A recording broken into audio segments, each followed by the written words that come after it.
Chapter 292. Brendel was stunned when he saw the tears rolling down Scarlett's cheeks. "What's wrong?" The girl let her tears fall as if she didn't hear him and only reacted after a while. She sniffed to calm her emotions and finally realized that she had lost her composure. Her cheeks flushed red. "It's nothing. It's too painful." Scarlett turned her head away and answered reluctantly, "My lord." Brando felt like crying in his heart. Isn't this excuse a little too clumsy? Does it look like she's crying because she's in too much pain? It's more appropriate to say that she's trying to hide her panic. He wasn't an idiot and could roughly guess what she was thinking. Even though he didn't know what she thought of the Grey Wolves mercenaries, Makarov, and himself, he could see that her silence couldn't hide her avoidance of the past. Rather than saying that she had accepted everything, it was more like she was still stuck in her memories. She seemed to have an instinctive fear and distrust of the outside world. If she left everything she was familiar with, she would be surrounded by a great sense of isolation. He did not know what she had experienced in the past, but he knew that the maned wolf Makarov's actions must have caused great harm to her. "Can you stand up?" He threw those thoughts away and asked. Scarlett nodded weakly, but she tried a few times. Even though she was holding Brando's hand, the pain was so intense that she couldn't help but whimper and kneel down. Brando saw the red-haired girl grit her teeth as she cried and tried her best to stand up. He couldn't bear to see her like this. Even though he had seen women cry before, but compared to the girls in the game who had tears in their eyes, Scarlett's strength was more admirable. Moreover, he was a man after all. "Don't hold on anymore, I'll carry you," Brando said. They couldn't stay here for too long. Even though they didn't know the situation of Coden and Medisha who were sealed on the other side, they couldn't stay here for too long. However, if the old man returned to the surface before them, their mission would be a complete failure. They had to race against time. "How can I?" Scarlett was stunned. What kind of lord would do such a thing? Perhaps Makarov would do something like that, but she knew that it was to buy people's hearts, just like how the Grand Commander did not care about her in the past. She did not understand why, and no matter how well she did, she would never get as much attention as Eek. But later on, she finally understood that even if you wanted to buy people's hearts, you still needed to have the qualifications to be bought. Of course, Scarlett wouldn't be jealous of the person she loved, but she couldn't help but feel a little disappointed. A guy who didn't even have the strength of a silver rank might not even be as good as Rady in the eyes of the captain. Thinking of the white-haired young man who had been killed by Brando, the red-haired girl couldn't help but feel a wave of disgust. But what was the young lord's purpose? She didn't have any strength left and didn't have any reputation among the remaining members of the Grey Wolves mercenaries. She was even weaker than Sanford. She had to admit that she was not as beautiful as the merchant girl who was announced to be his fiancée. Brando only had physical contact with the latter, let alone her. "There's no need." She thought for a moment and shook her head. "My lord, you should leave first. You can come and save me after you control the mine." She paused for a moment and said hesitantly, "I'm a mercenary, and I won't be too scared alone." "At most, my lord, please leave me a piece of illuminating crystal." Brando didn't know whether to laugh or cry as he looked at the fear written all over her face. It was still a problem whether they could find a way out, but even if they were lucky, it would take at least a few hours for them to return. Leaving a defenseless girl like her alone was not dangerous, and the most important thing was that she might turn into an angel the moment he left her. But he thought for a moment and didn't say it directly. Instead, he replied tactfully, "You've lost too much blood. It's dangerous for you to stay here." "It's fine," the red-haired girl shook her head, "this is also Lady Martha's will. Besides, there's no need for you to bring a burden with you." She paused for a moment and her voice became weak. "Actually, thank you, my lord. It's enough that you don't want to leave Scarlett behind." The girl took a deep breath and forced a smile. "So I can't be selfish, right? Brando was stunned when he heard this. He looked at Scarlet's beautiful amber eyes. There was even a trace of mist in them, but in the end, they were still dim and lifeless. He suddenly understood. Such an outstanding girl wouldn't have met such a fate if she was born in Wound. But did Wound ever have a peaceful life? The reason why the Amber Sword set this world to be one of strife and turbulence was because a game needed a turbulent environment to write an epic chapter. But what was an epic? For this world, it was nothing more than flames burning the earth, bones piling up, and rivers of blood flowing. In Wound, where the borders of civilization were constantly being nibbled away, wars became more frequent. Because of the need for survival, on one hand, humans became more collective, but on the other hand, they became more utilitarian and practical. The consequence was that the existence of the individual became insignificant. The warmth between people had long disappeared, and the whole society was filled with a sense of coldness when it was formed, cold and efficient. Although in Erewhon, there was more and more resistance because of the incompetent nobles holding the ruling power of the country, but this resistance was not to overthrow the system of this world. In the end, it was because the people at the bottom generally doubted the legitimacy of the ruler. This legitimacy had nothing to do with blood or birth, and the only criterion was strength. The strong were respected, and the weak seemed to be left to fend for themselves. As a modern person, Brando did not object to the former, but he did not agree with the latter. He knew that Scarlet's story was not unique in this world. There were thousands of Scarlets in this world, just like how there were thousands of Sifrids. If not for him, the little girl from the Green Village would not have ended up any better than the red-haired girl in front of him. Was it not? In fact, there were many people in this world who were more unfortunate than them. He was powerless to change all of this. This was different from changing the fate of Erewhon. It was a rebellion against the will of the world itself. This will not only represented the power of a huge society, but also the laws of nature that formed this power. After all, this was a different world from Earth. Brando's selfish wish was to save the kingdom. As for whether this wish would hurt more people, he did not think too much about it. These people might come from other countries, such as Madara, Cruz, or even the oppression of the kingdom itself. Brando only hoped that the people he was familiar with, whether it was the princess, the Valkyrie, or the people who sacrificed their lives for the kingdom, would not repeat the tragedy that happened to them. Rewriting history, that was all. When a tragedy like Scarlet's happened, he did not think that he could turn a blind eye to it. When Brando heard Scarlet's words, he shook his head and said, "You're thinking too much.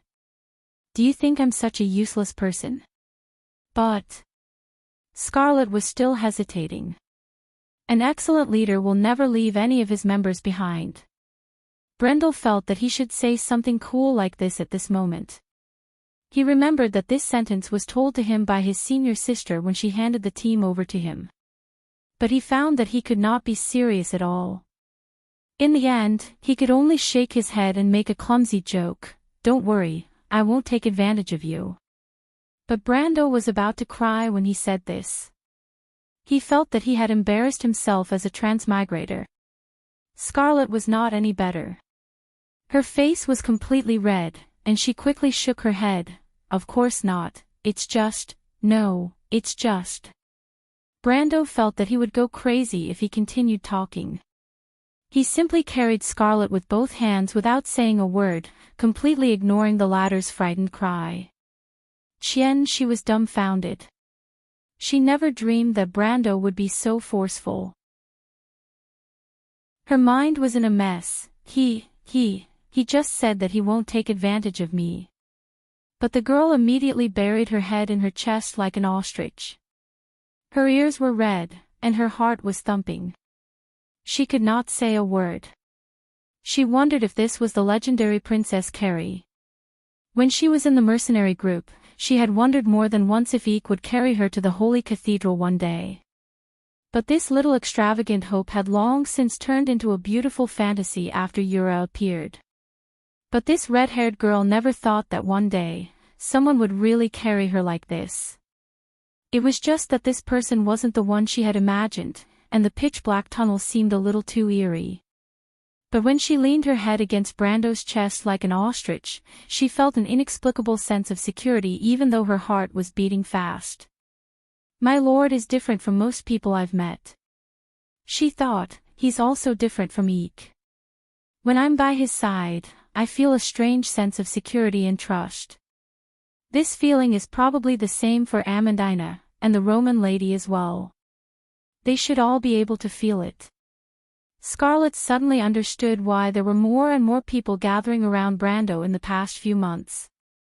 Although this was not unrelated to the young man's personal ability, there were many people in Wonde who had more background and ability than him. But today, she finally found the reason. She lightly clicked her tongue, thinking that she was lucky to be able to follow such a lord. It seemed that Lady Martha had not completely abandoned her. But the prospect of losing her power still made her feel a little gloomy. She knew that she was not a genius, and it would not be easy to regain her power.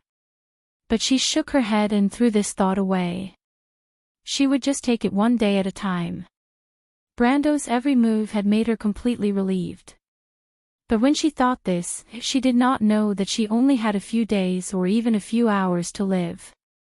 P.S. If you're in a situation where your results are good, you really don't want to ask for support. Chapter 293. The two of them walked in the dark tunnel, with only the dim light from the illuminating crystals illuminating the path ahead. The collapse did not only happen in the area where they fought. Brando saw signs of the collapse everywhere. Piles of earth and rocks blocked most of the tunnel. Some places were completely blocked off. Even though he could break through the rocks in these places, he still chose to take a detour in order to not cause a second collapse. Scarlett leaned on Brando's body, clearly feeling the young lord's strong heartbeat. She felt her own heart pounding as well. The red-haired girl's face was a little hot. She felt that she should say something to break the awkward silence, but she did not know where to start. She thought for a while and decided to change the topic. Where are the others? Brando shook his head. He remembered that he, Scarlett, Coden, and Metasha were separated. Yuta was even further away, and he did not know where she was now. He searched for Metasha's card in his mind. The silver card did not turn gray, which meant that the silver elf princess was not in any danger. I'm not sure, but it doesn't seem like a big problem. He recalled that when the collapse happened, Metasha and Coden were sealed together. Since she was not in danger, it was very likely that Coden was in trouble. Brando knew that Metasha alone was no match for Coden. Scarlett replied. Is your wound okay? Brando asked. He was worried that the red-haired girl was suddenly so talkative. He was worried that the blood of God would act up prematurely. No, Scarlett quickly changed the topic, but it's a little strange. What's wrong? We had just started fighting. Now that I think about it, it didn't seem like it would cause such a large earthquake. Brando fell silent. In fact, he had been wondering about this ever since he woke up. Although it was dangerous for 4 gold-tier fighters to fight in the mine, they had only fought a few times. Other than his first White Raven sword style, he had not used any other powerful skills. Even if he was a gold-tier swordsman, he would be no different from an ordinary person. It was not as if such a person would cause an earthquake when he walked into the mines. It was just that he didn't have time to think too much about it back then. Now that he looked back, he found many suspicious points. He wondered if he was unlucky enough to encounter an earthquake. If that was the case, then Lady Martha's joke was a bit too much. However, regardless of whether it was an earthquake or not, this doubt could only remain at the level of speculation for now. They could only come to a conclusion after they reached the ground and learned how big the impact of the collapse was. But now, Brando had no choice but to weave through the dark, crisscrossing underground tunnels like a mole. As time passed, he began to suspect that the area he was in had been sealed off. However, when he came to a dead end for the third time, Brando finally confirmed it. However, after such a long search, it was not all for naught.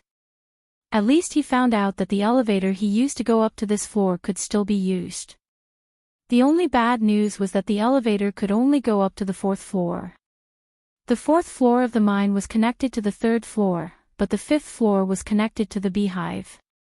It was a complicated cave system, and from there, one could enter the 4th floor.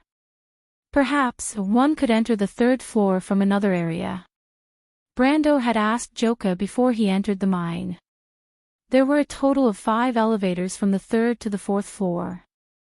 Although the area he was in was sealed off by the falling rocks, the other areas on the 3rd floor might not be the same. He made a decision in a short time and brought Scarlet to the 4th floor to try his luck. The elevator hit the rock and stopped with a heavy thud. Brando was no stranger to this floor of the mine. In fact, he came up from here before. The 4th floor was also dark, but under the light of the illuminating crystal, Brando immediately noticed that the 4th floor had also collapsed. He looked up at the loose rock at the top of the tunnel and the dirt on the ground. However, the rock here was more solid, so the tunnel suffered less damage than the previous one. Brando was more and more confused. He was more and more certain that the earthquake he encountered before was a coincidence. But how could there be such a coincidence? If this was really an earthquake, then it should have happened in the Amber Sword in the past. In the game, Tonajul was considered a low-level area in the transition to a mid-level area. Based on the game's timeline, some players should have just arrived here. He couldn't help but recall the posts related to the earthquake. These posts should be more common in Erewhon, but they were relatively rare in Erewhon. Something like this should have left an impression in his memory. But when he thought about it, he couldn't remember seeing any posts related to it on the forum. But he suddenly remembered something. There was indeed something related to Tonajul on the forum during this period. It was a strange post. Brando remembered that the post was a post asking for an appraisal. The appraisal was cold iron ore and 2 other unknown items. When the words cold iron ore flashed through Brando's mind, it immediately alerted him. He immediately recalled the title of the post. He remembered that the title of the post was, "A large number of cold iron ore for sale," and also asking to appraise 2 items that have never been seen before. To be honest, there were at least 800, if not 1,000, posts like this on the forum during that era. After all, players had only been in the game for a few months, and there were too many new things that the players had not seen before. It was difficult for Brando to remember such a post. But in that era when players did not have any high-level materials, the sudden appearance of a large number of cold iron ore made this post popular. At that time, some people even doubted the authenticity of this post, but it also made Brando remember this post. But his memory of this post was quite vague. He had already forgotten most of the main post's content. He could only vaguely remember that the poster seemed to have received a mission, and then found 2 strange items in a cold iron ore vein when he was mining. As for why he accepted the mission to mine, Brando could not remember. But he remembered the strange items clearly. The first item was the diagonal quartz. That was the first time the magic eye stone appeared on the forum as a material. And the second item, from the picture, he remembered that it was a silver bowl. In the end, the discussion of this item did not reach a conclusion. But it did not disappear from the public sight.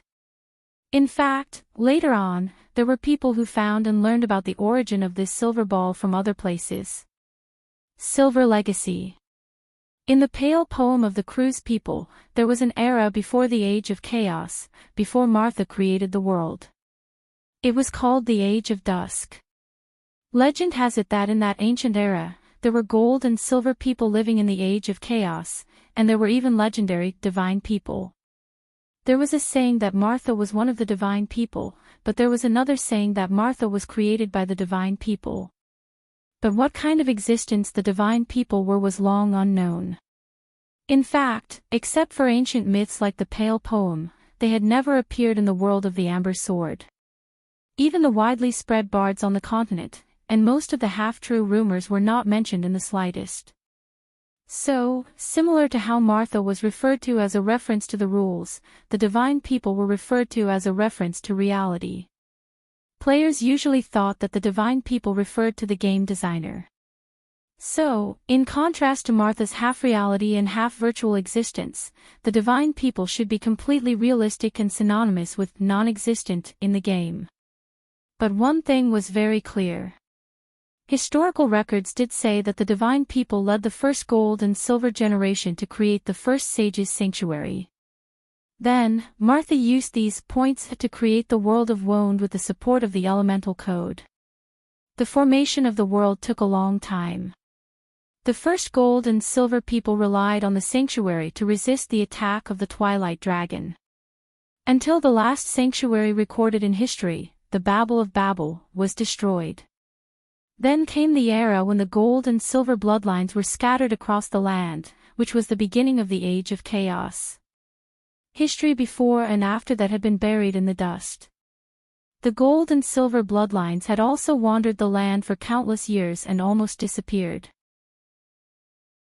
But the ruins of the sanctuary were not completely destroyed. Just like the fairyland of the King of Knights that Brando led the refugees of Fortress Reden into when they fled, the ruins of the sanctuary were widespread in this world. Some were half-physical, such as hidden in the crevices of space and time, such as the fairyland. Some were completely imaginary, such as the legendary Babel of Babel, the unbreakable last fortress that existed at the top of the world. But there were also some that were the most physical, and most of these were the Silver Folk sanctuaries. These sanctuaries were the most thoroughly destroyed in the war. For example, the steel plains sunk into the ground, and the runic dwarves were almost wiped out. And some were left as ruins, becoming sacred places today. The most famous one that Brando knew was the Gate to Heaven in the Kingdom of Knights. But there were also some that were unknown, such as the Dusty Kingdom and Valhalla.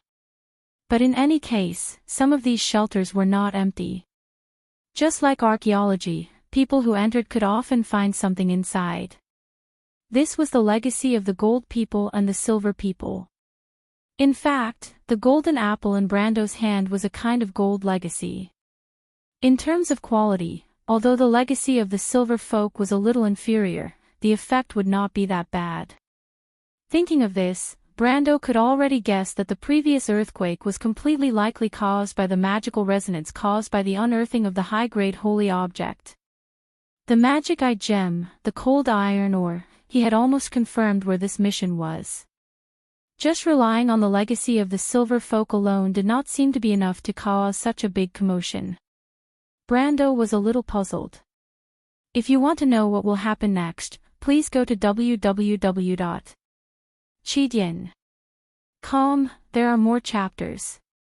Support the author. Support the original reading. Chapter 294.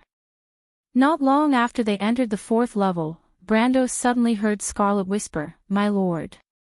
"What's wrong?" "Let me try." The girl's voice was almost inaudible. Brando looked down and found that the body of an oracle was indeed worthy of its reputation. Although she had lost her strength, her body's recovery ability was still much stronger than the average person. Brando saw that the wound on her thigh had stopped bleeding and formed a scab. He hesitated for a moment and asked, "Is it okay?" But under the girl's insistence, Brando finally helped her down. Scarlet frowned slightly when her feet touched the ground, but after a while, she stood steadily. Although she was a little slow, she could barely walk by herself with the support of the lightning spear. After discovering this, Scarlet seemed to be a little happy.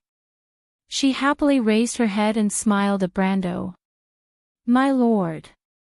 Brando rarely saw such a heartfelt smile from Scarlet. He could not help but be slightly startled.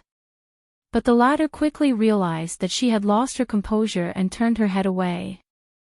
Brando actually thought that the red-haired girl looked pretty when she smiled, but of course, he would never say that out loud.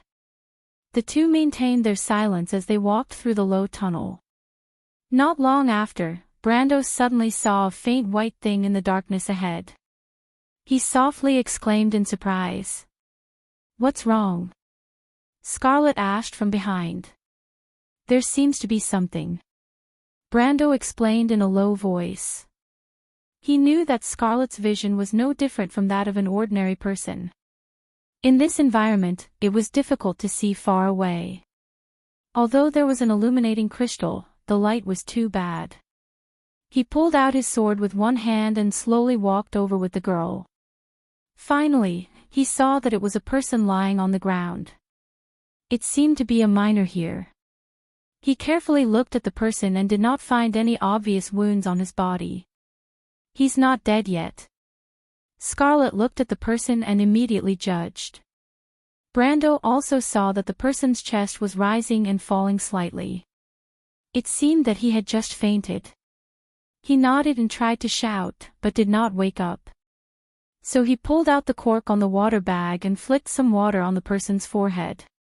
Considering that they did not know how long they would be trapped underground, and the amount of fresh water they had with them was limited, Brando subconsciously lightened his movements. Fortunately, his method worked quickly. The miner didn't seem to have suffered any injuries, and he quickly blinked and woke up. But as soon as it opened its eyes and saw the two of them, it subconsciously shrank back and crashed into the cold rock wall.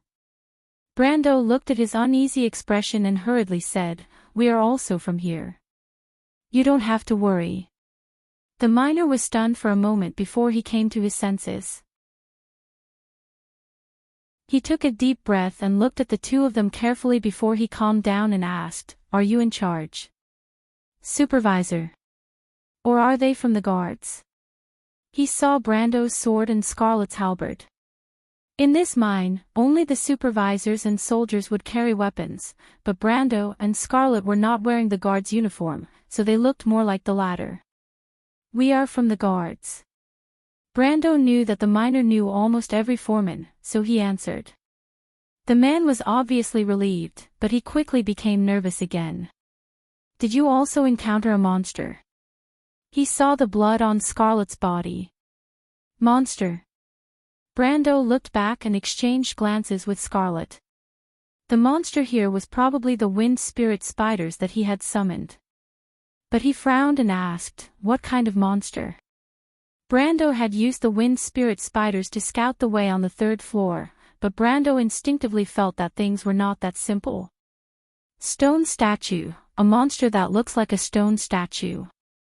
"Martha above. A monster that looks like a stone statue." Scarlet squatted down beside Brando and asked softly. "Stone statue." Brando thought that there were many monsters in Wone in the form of rocks, and the typical ones were the gargoyle sentinels and war golems made by the bugle wizards. But considering the environment here, it was more likely that it was a stone elemental. Brando thought for a moment and comforted the miner, "Don't be afraid. We are here. Slowly think about what the monsters look like. Were they humanoid? Or were they beast-shaped?" The miner took a deep breath and said, "They looked like beasts, but they were all made of rocks." "Sir, I swear I didn't see wrong. Beast-shaped. Did they have wings?" "No." The miner answered without hesitation. Brando was puzzled. He had never heard of such monsters in the form of rocks. Although there were many kinds of monsters and monsters in Wone, most of them could be traced back to their origins. For example, monsters in the form of soil and rocks were either magic golems or related to the earth elemental world. But except for the gargoyle sentinels, beast-shaped monsters were very rare. The creatures in the earth elemental world were mostly insect-shaped. But when he saw that the miner was suspicious again, he quickly calmed him down and asked, "Is there anyone else here other than you?" He knew that the miners usually entered the mine in groups. The miner gulped as if he just remembered something. He quickly nodded and said, "Yes," he said, "I came with my group, but we were separated when we encountered the monsters. He could not help but look into the depths of the cave and said with uncertainty, I don't know where they went. I don't know if they are still alive. The monsters might have gone after them. He seemed to be relieved, but he was also a little scared. Right, the miners suddenly remembered something. Lord Mahan is here too. Lord Mahan. You don't know him. The miner was slightly stunned. He is the foreman of this area. I heard that he used to be in the army. His swordsmanship is very good. When the earthquake started, he said that he would go to the front to take a look, and then the monsters appeared. Brando was speechless. He almost let the cat out of the bag when he asked. Fortunately, the miner was not very vigilant when he saw his own people.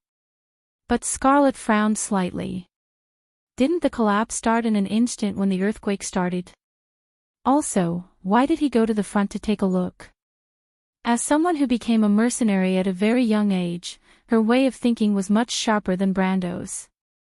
Brando heard her and reacted, you're right. Shouldn't he be looking for a safe place to hide? No, no, no, the miner quickly waved his hand. The earthquake wasn't that bad at first, and the rock layer below is relatively sturdy, so the collapse wasn't that bad. The thing is, the earthquake came from the south. Didn't you feel it?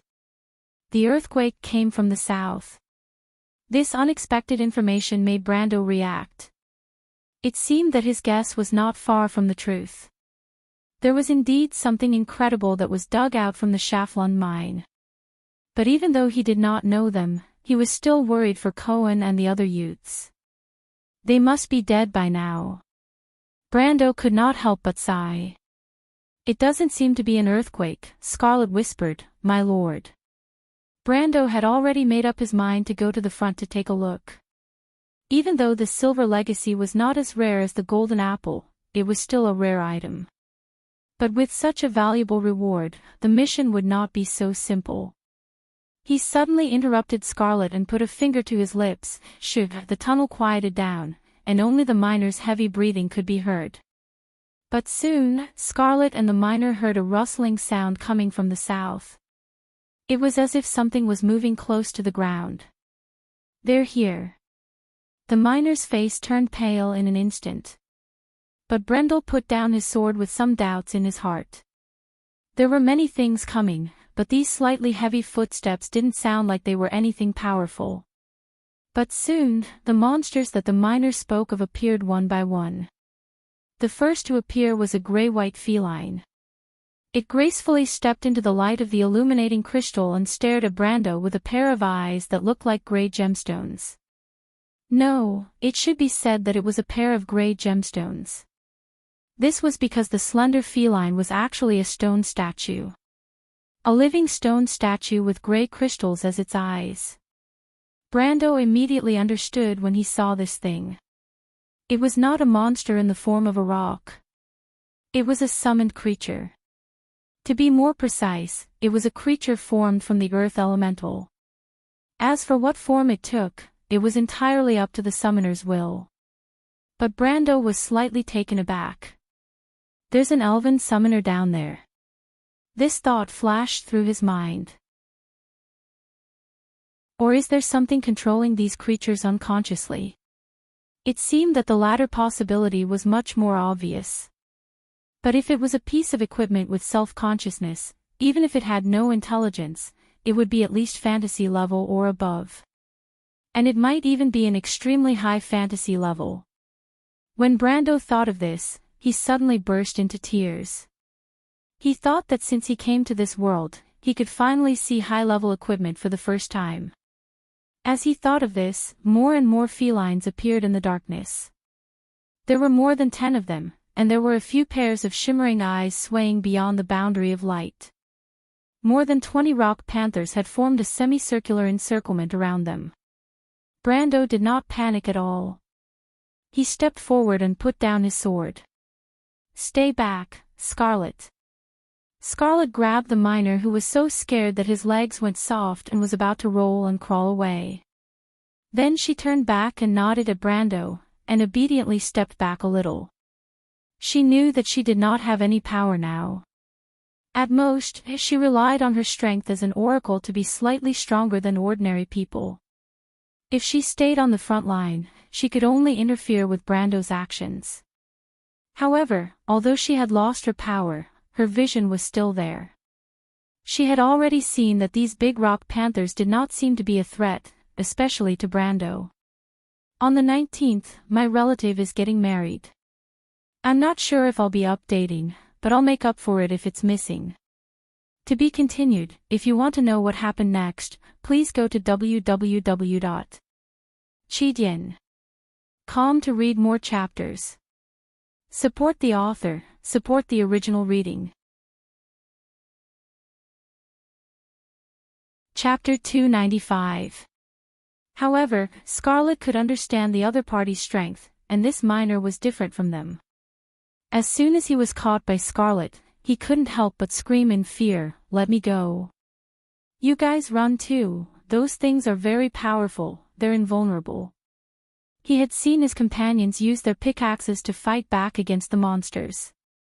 Even if they used all their strength, they could only leave a shallow white mark on the monster's body. And when the monsters retaliated, their claws could easily crush half of a person's body. That nightmarish scene was still fresh in his mind. But before he could finish his sentence, the second half of his sentence was stuck in his throat. In his dark brown eyes, Brendel lightly swung his sword to the right, and the rock panther that was about to attack them was sliced into two like tofu. The two halves of the rock panther's body crashed heavily into the side of the cliff and shattered into pieces. The miner was dumbfounded. He pointed at Brando, looked at Scarlet, and then at the young man. He stuttered for a moment, unable to form a complete sentence. "Stop arguing."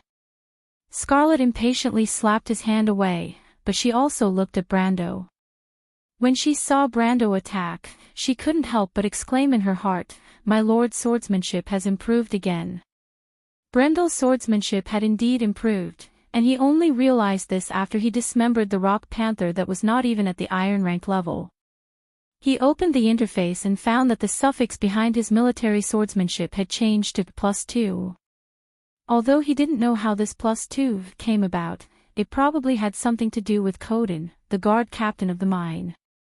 He must have missed the system notification when he was buried by the rocks and passed out. Brando couldn't help but feel a little surprised and happy. Although it wasn't like the game didn't have examples of players receiving bonuses by experiencing the swordsmanship of high-tier NPC swordsmen, it wasn't much different from completing a swordsmanship quest. All the conditions had to be met. And the conditions were usually much harsher than the quest. Just like the last time when he comprehended his grandfather's swordsmanship in Brendel's dream. Firstly, it was because Sophie's soul had a high enough understanding of swordsmanship. Secondly, it was because Brendel and his grandfather were inextricably linked. Coupled with the fact that he had surpassed himself, it was natural for his swordsmanship to improve. But this time, it was a little strange. Of course, before Brando could finish thinking, another rock panther pounced on him. Brando instinctively swung his sword and sent it flying, but he was starting to get impatient with these annoying little things. He took a step back and directly charged into the encirclement. This time, the miner's expression not only froze, but he also fell to the ground. He didn't know there was such a powerful swordsman in the garrison. The illuminating crystal in Brendel's hand drew a bright arc in the dark underground tunnel. In the next moment, several rock panthers were cut in two. When the silver mine earthquake happened, Shaflun town was the first to receive the news. The edge of the earthquake affected the town, and the people standing on the street could feel the ground shaking. The shop owners on both sides of the street immediately pressed down on their plates to prevent them from falling to the ground and shattering. Of course, losses were unavoidable. For example, the owners of several pottery shops cursed. But the wider impact was that the news of the mine earthquake quickly spread throughout the town. Most of the women, children, and elderly living here had relatives who worked in the mines, so a sense of panic quickly spread. The rumor spread like wildfire in the town, and it didn't take long for the Roman girl to hear about it. In fact, the merchant girl stayed in her room and tried on the long dress that Brando gave her. It was something that Brando saw by chance in town, and it looked like a maid's outfit. He then remembered that he didn't give anything to the Roman, so he bought it with an ulterior motive. Of course, although his motive was a little dark, the Roman liked it very much. Of course, if it weren't for the fact that she was trying on clothes when the earthquake happened and bumped her head into the mirror frame, resulting in a red and swollen bump on her forehead, this incident would have looked even more perfect. The Roman was dizzy from the impact, but she was very curious. She immediately got up and rushed out of the door to ask the two angels what happened. The two angels naturally said that they didn't know anything. In the end, the merchant girl received accurate information from the innkeeper.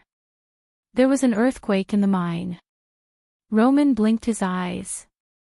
After carefully considering what the so-called earthquake was, he immediately became worried. She thought for a moment and made a serious decision. "I'm going to find Brando," she said to the two angels seriously. "Both of you will come with me." "Miss Roman, Master will not agree to such a thing," the first angel replied. "Master ordered us to stay in this inn until he returns. You are not allowed to run around." The second angel's words were obviously much more direct. "Besides, we are still fine. This means that Master is fine," the first angel advised. The Roman said in a methodical manner, "Brando is fine now. That's why we have to help him. Maybe he is trapped underground." If Brando knew that the Roman's words would come true, he would probably teach her a lesson. He would tell the merchant girl that since she knew that she had a crow's mouth, she shouldn't speak carelessly. Unfortunately, he didn't know. Therefore, the merchant girl was still very lively for the time being.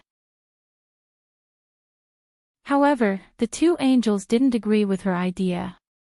They shook their heads and agreed that the merchant girl's idea would have a better future in a more meaningful field. For example, writing fairy tales. The Roman merchant girl knew that her request was rejected, but she wasn't discouraged. In fact, she didn't even know how to write the word discouraged.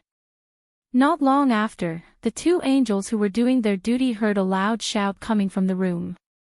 Thinking that it was better to be safe than sorry, they rushed in at the first moment, only to see little Romaine wearing a long purple dress, her head covered in a blanket as she rolled around on the bed. In other words, she was acting like a spoiled child. When she felt the two angels rushing in, she lifted a corner of the blanket and peeked outside. She puffed up her cheeks and said, "I want to go to the mine." The unspoken message in his eyes was, "Otherwise, I'll make a scene for you all to see." The two angels looked at each other and shrugged. They closed the door and left without saying a word.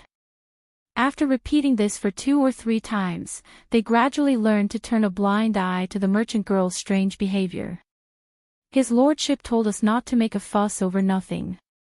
It seems that it makes sense," the first angel said to his companion when he heard the merchant girl rolling around on the floor for the umpteenth time. "His lordship is always farsighted. I can see that he knows the Roman girl very well." The second angel nodded. "His lordship likes the Roman girl very much." The two angels finally reached a consensus. But what they didn't know was that the merchant girl, who was full of strange thoughts, was changing her clothes. When she noticed that Brando's 2 detestable subordinates were no longer surprised by her behavior and wouldn't enter the room no matter what they heard, she revealed a cunning smile. She methodically began to carry out her plan. She had changed into the usual traveler's clothing. She wore a pair of very fluffy pumpkin trousers and pointed leather boots, which made her look extremely comical. But when paired with the merchant lady's temperament of looking left and right, it complemented each other and made her look unusually cute. Then she put all her strange things into a small backpack, pulled up the bed sheet, opened the window, and jumped out. She even made a funny face at the door. But unfortunately, the merchant girl had thought of everything, but she neglected the most important point. She grabbed the bed sheet with one hand and carefully stepped on the tiles below with her little leather boots as she prepared to slide to the street behind the inn. Suddenly, she noticed a problem. The bed sheet wasn't long enough. Little Roman grabbed the bed sheet and swung back and forth in the air. His flat and smooth forehead was a little shiny. It seems like I've met with a little trouble, she thought. The old dwarf, Odin, was passing through the alleyway as usual to enjoy his afternoon ale at the Trout in the Forest. When he raised his head, he saw this strange scene. At first, he thought that he was still asleep, so he couldn't help but rub his eyes. Then, he finally confirmed that he wasn't mistaken. There was a girl wearing baggy pumpkin shorts holding a bedsheet and swinging it over her head not far away. The old dwarf lowered his head and thought about whether it was a carnival or something similar. However, he could not remember whether the last festival was the Midsummer Festival or the Harvest Festival. He sighed at how his memory deteriorated so quickly when he got old. Then, he remembered that the last festival had been a few weeks ago, and the next one was still a month or two away. He thought that he must have entered the wrong place. Or maybe there was something wrong with the way he entered the alleyway. However, he immediately realized that it was the window at the back of the Trout in the Forest Inn. Wasn't it? Thinking until here, the old dwarf finally woke up from his dazed state. He raised his head and stared at the young girl who was swaying in midair.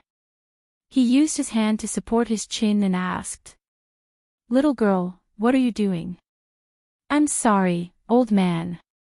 The bed sheet is too short." That was the Roman's first answer. "On the 19th, my relative is getting married. I'm not sure if I'll be updating, but I'll make up for it if it's missing." To be continued. If you want to know what happened next, please go to www.chidian.com to read more chapters. Support the author, support the original reading. Chapter 296. It took Odin quite a bit of effort to catch the little girl who was dangling in the air. Odin's face was stern and his thick eyebrows were almost knitted together. He kept grumbling that she was too daring and didn't care about the danger at all, and that she had caused a lot of trouble for an old man like him. But in the end, Odin still asked, "Little one, are you hurt anywhere?" "Ah." Descending from midair, little Roman patted his chest the moment his feet touched the ground. He exhaled deeply and said happily, "That's right. That was really dangerous." However, there was no trace of danger on her face. Instead, her little face was flushed red, and she had an excited expression on her face. Odin glanced at her and thought to himself, "So you know that it was dangerous." However, his next words were stuck in his throat as he heard Romain say excitedly, "How interesting." Odin's expression turned serious when he heard that and lectured her, "Little girl, it's not good to think that way. It's too dangerous.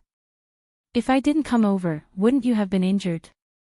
"Old man, you came over." The Roman replied as if it was a matter of fact. Odin scratched his head and thought that there was something wrong with that statement. So he continued to persuade her, "That's just in case. There's also what if, isn't there? Besides, little girl, what you're doing is causing a lot of trouble for an old man like me. Let's not talk about how you're delaying this old man's drinking time. My aunt says it's not good for your health to drink too much." The merchant girl took the opportunity to interject. The old dwarf suddenly felt a headache coming on. Why was this little girl's way of thinking so different from ordinary people? He began to wonder if it was a wise decision to save this little girl. Perhaps he should have pretended that he did not see anything and went back to drinking his wine. No, perhaps he should not have even raised his head. Odin was a little annoyed and quickly waved his hand. "That's not what we're talking about. Besides, a dwarf who doesn't drink can't be called a dwarf. Little guy, your aunt." The old dwarf thought for a moment and felt that it was not honorable to speak ill of someone behind their back, not to mention that the other party was a woman. So he changed his tune and said, "Anyway, one thing is another. You see, a normal person wouldn't swing around in the alley behind the inn while holding the bed sheets, right?" The old dwarf instructed. However, he subconsciously felt that there was something wrong with his words. But after thinking about it carefully, he couldn't find where the problem was. He could only shake his head and throw this strange thought away. But in his heart, he secretly thought that the good time of drinking in the afternoon seemed to be getting further and further away from him. Because the little girl had started chattering again. However, Autumn did not realize that he had been diverted to her way of thinking, and it was up to her to use her rich experience to defeat the old dwarf. Roman thought for a while and nodded. "You're right." But she frowned her pretty little eyebrows. "But Roman has no choice. I'm also in a hurry to go to the mines." The old dwarf was stunned. "Why are you going to the mines?" he asked. "Women aren't allowed to enter the mines." "Because the person Roman likes is in the mines. There's an earthquake in the mines, and the Roman is very anxious." She looked at the dwarf and suddenly blinked. "Oh right. Old man, can you bring Roman to the mines? You don't know the way." Autumn's little eyes were wide open. "I think so." She didn't seem to realize that this was a serious problem. It was obvious that she had once again committed the mistake of acting first and thinking later. Before she was ready to do this, she had already forgotten all the embarrassing things that had happened to her when she was young. There's a saying that a person can't make the same mistake twice in a lifetime, but our merchant lady clearly had the ability to make two identical mistakes in a variety of ways. But this time, Autumn laughed. Of course, it was more accurate to say that the old dwarf was laughing out loud. He laughed heartily, laughing so hard that he almost fell down. As he laughed, he mumbled, "How interesting, how interesting. This is the first time I've heard of such a reckless plan. Even the most reckless mountain dwarves can't do this, little girl. Even the clumsy beast men have to plan thoroughly before they hunt." The Roman agreed, because the beast men have a saying, "Uimaus nemont." She stuttered as she read out the saying. It means that a smart hunter might not be smart. That's just a beast's cunning. The old dwarf immediately shook his head. "No, who taught you that?" "It was my aunt." "No, no." Autumn felt that he had been tricked. "What I mean is, these two things don't match at all. We're saying that a person shouldn't be too rash, and it has nothing to do with beast men being smart." He stroked his beard and suddenly frowned. "Wait, what did you just say?" "There's an earthquake in the mines." "Yes. Why didn't I know about it?" The Roman looked at him with her big eyes. The old dwarf immediately realized that he had asked a silly question. But if the earthquake happened an hour ago, he should have been taking a nap then. In fact, Autumn should have been in the mines, but he had missed the time to enter the mines because he was drunk. It was not the first time, but the old dwarf had helped the clerk of the mines solve some personal problems and won the young noble's trust. As for whether he had to work in the mines or not, the young noble did not care. There was no problem with having one more person or one less person in the mines. That was why Autumn was too lazy to go to the mines and came to the Trout in the Forest for a drink. That was his goal as a dwarf. However, the little girl's words had piqued his interest. The old dwarf had always known that there was a secret hidden in the mines, and he had come here to wait for an opportunity after he found out about it. But what disappointed him was that ever since the workers of Shaflund mine dug through the tunnels that led to the Great Beehive and caused an accident, the tunnels no longer extended downwards, and the secret hidden in the Greyhar Mountains could only stay there quietly. Although the old dwarf had asked Perkins more than once if he could reopen the 5th level of mining, it was always put on hold due to safety concerns. The young clerk wasn't worried about the safety of the workers, but rather, he didn't want to cause any trouble for himself. But as time passed, Odin gradually became disheartened after coming to Schaflund for a few years. But at this time, his heart was moved again. The old dwarf muttered in his heart and looked at the little girl. All right, I'll bring you to the mines, but let me say this first, I understand. Little Roman replied in an extremely straightforward manner, without the slightest bit of sloppiness. But I'm not done yet. Yes. But I'll give the same answer no matter what you say, old man. So it doesn't matter if it's earlier or later. You're a frank one. The old dwarf sighed, but you're quite likable. Looking at the little Roman girl, Odin could not help but think of the lively little girls back in his hometown. He grew up among the golden dwarves when he was young, and although his hometown was not as novel and varied as the humans, and they did not have excellent winemaking techniques, the dwarven girls were much more lively than the human girls. But this little girl made his eyes light up. Although he had a headache, she was to his liking. Of course, she was to his liking, but the old dwarf knew that if he let her do as she pleased, she would cause a lot of trouble for him. So he said as he walked, in any case, the 3 rules are very important. Do you understand, little girl? The little Roman nodded respectfully, but she immediately had a new question. But didn't you say that women can't enter the mines? Don't interrupt, little girl. Odin frowned. He obviously could not bring the Roman into the mines openly. In fact, even he could not enter the mines himself. But it did not matter. He had prepared for a long time for this plan, and some of the arrangements he had made beforehand could be put to good use. He had dug a secret tunnel outside the mines that led to the mines. Since he was the supervisor of the mines, no one would suspect anything if they bumped into him. As for the little girl, it was a little troublesome, but it was just a matter of putting on makeup. Yes, Romain followed up and asked, but old man, are the mountain dwarves all so rash? Old man, are you a mountain dwarf as well? Of course I'm not a mountain dwarf. Those rash fellows have nothing to do with me. I'm...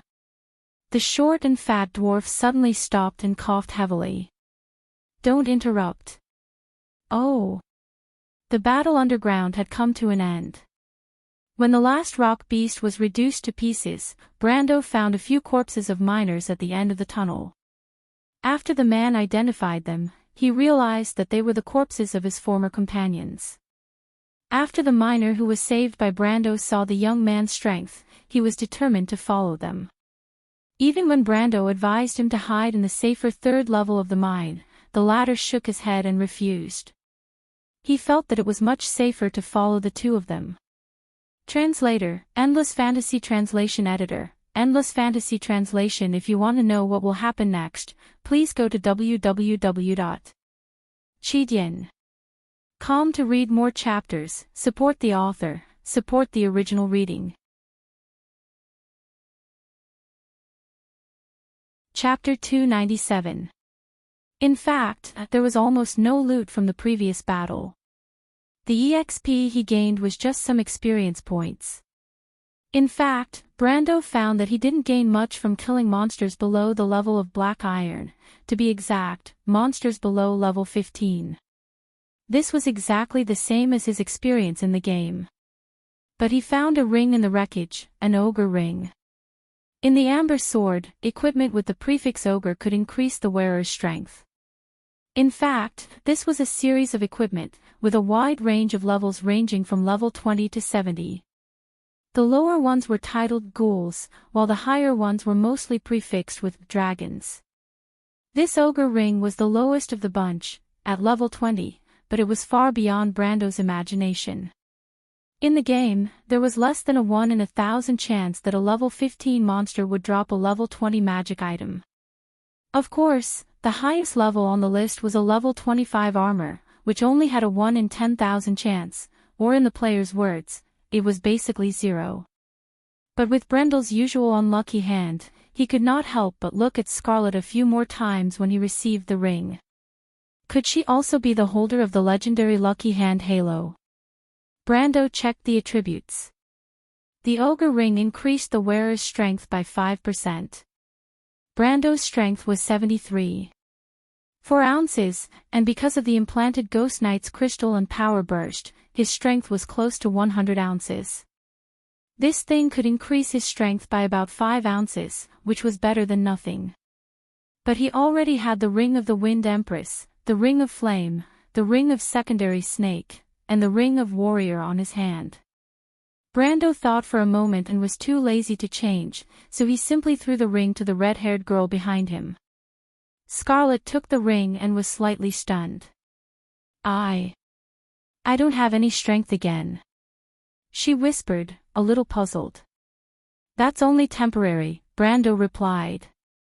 "It won't be long before you recover." "Really?" Her amber eyes suddenly lit up. Brando looked back at the girl, slightly silent, but finally nodded. "When have I ever lied to anyone? Of course it's true." Scarlet's face revealed an extremely happy expression. However, this red-haired young lady had a sharp sense that was unique to females. She sensed Brando's hesitation. She thought for a moment, blinked her eyes, and said, "Is it related to the blood of God, sir?" Brando nodded. "Actually, it's nothing." Scarlet wasn't worried at all. She smiled. "Compared to becoming a monster, I'm more worried about losing my power. At least then, I can still fight for my lord." "Shoo!" Brando put a finger to his lips and gestured to the back. The miners still followed them at a distance, and, of course, did not hear what was said between them. Scarlet nodded and put the ring on her index finger. She was so careful, as if she was protecting a treasure. "Actually, you don't have to be so careful. This thing isn't worth much. It's just a magic item." Brando couldn't help but remind him. But Scarlet smiled and replied, "Yes, but as a gift, the meaning is very different." Brando was stunned. The young lady had already changed the topic. She looked at the surrounding rock walls and asked in a low voice, "Sir, do you think the earthquake has anything to do with these monsters?" Brando nodded. "Did the earthquake cause these monsters to appear from underground?" Scarlet asked again. "I'm afraid it's the opposite." "The opposite?" The mercenary was slightly stunned. How can such weak monsters cause an earthquake? Weak? Brando shook his head. That was only temporary. If this quest really involved a silver legacy, then it was hard to say what they would encounter later on. With this thought in mind, they gradually went deeper into the 4th layer of the mine. Soon, Brando found Mahan's corpse at a corner. Not far from the left side of the supervisor were 2 incomplete rock leopards. There were obvious sword wounds on their bodies that killed them. It was obvious that Mahan had fought with these beasts when he was alive, but he could not escape death in the end. Brando checked the man's wounds. The fatal wound was on his neck. According to his judgment, Mahan should be at least at the level of a black iron, but the wound left behind by the attacker was very clean.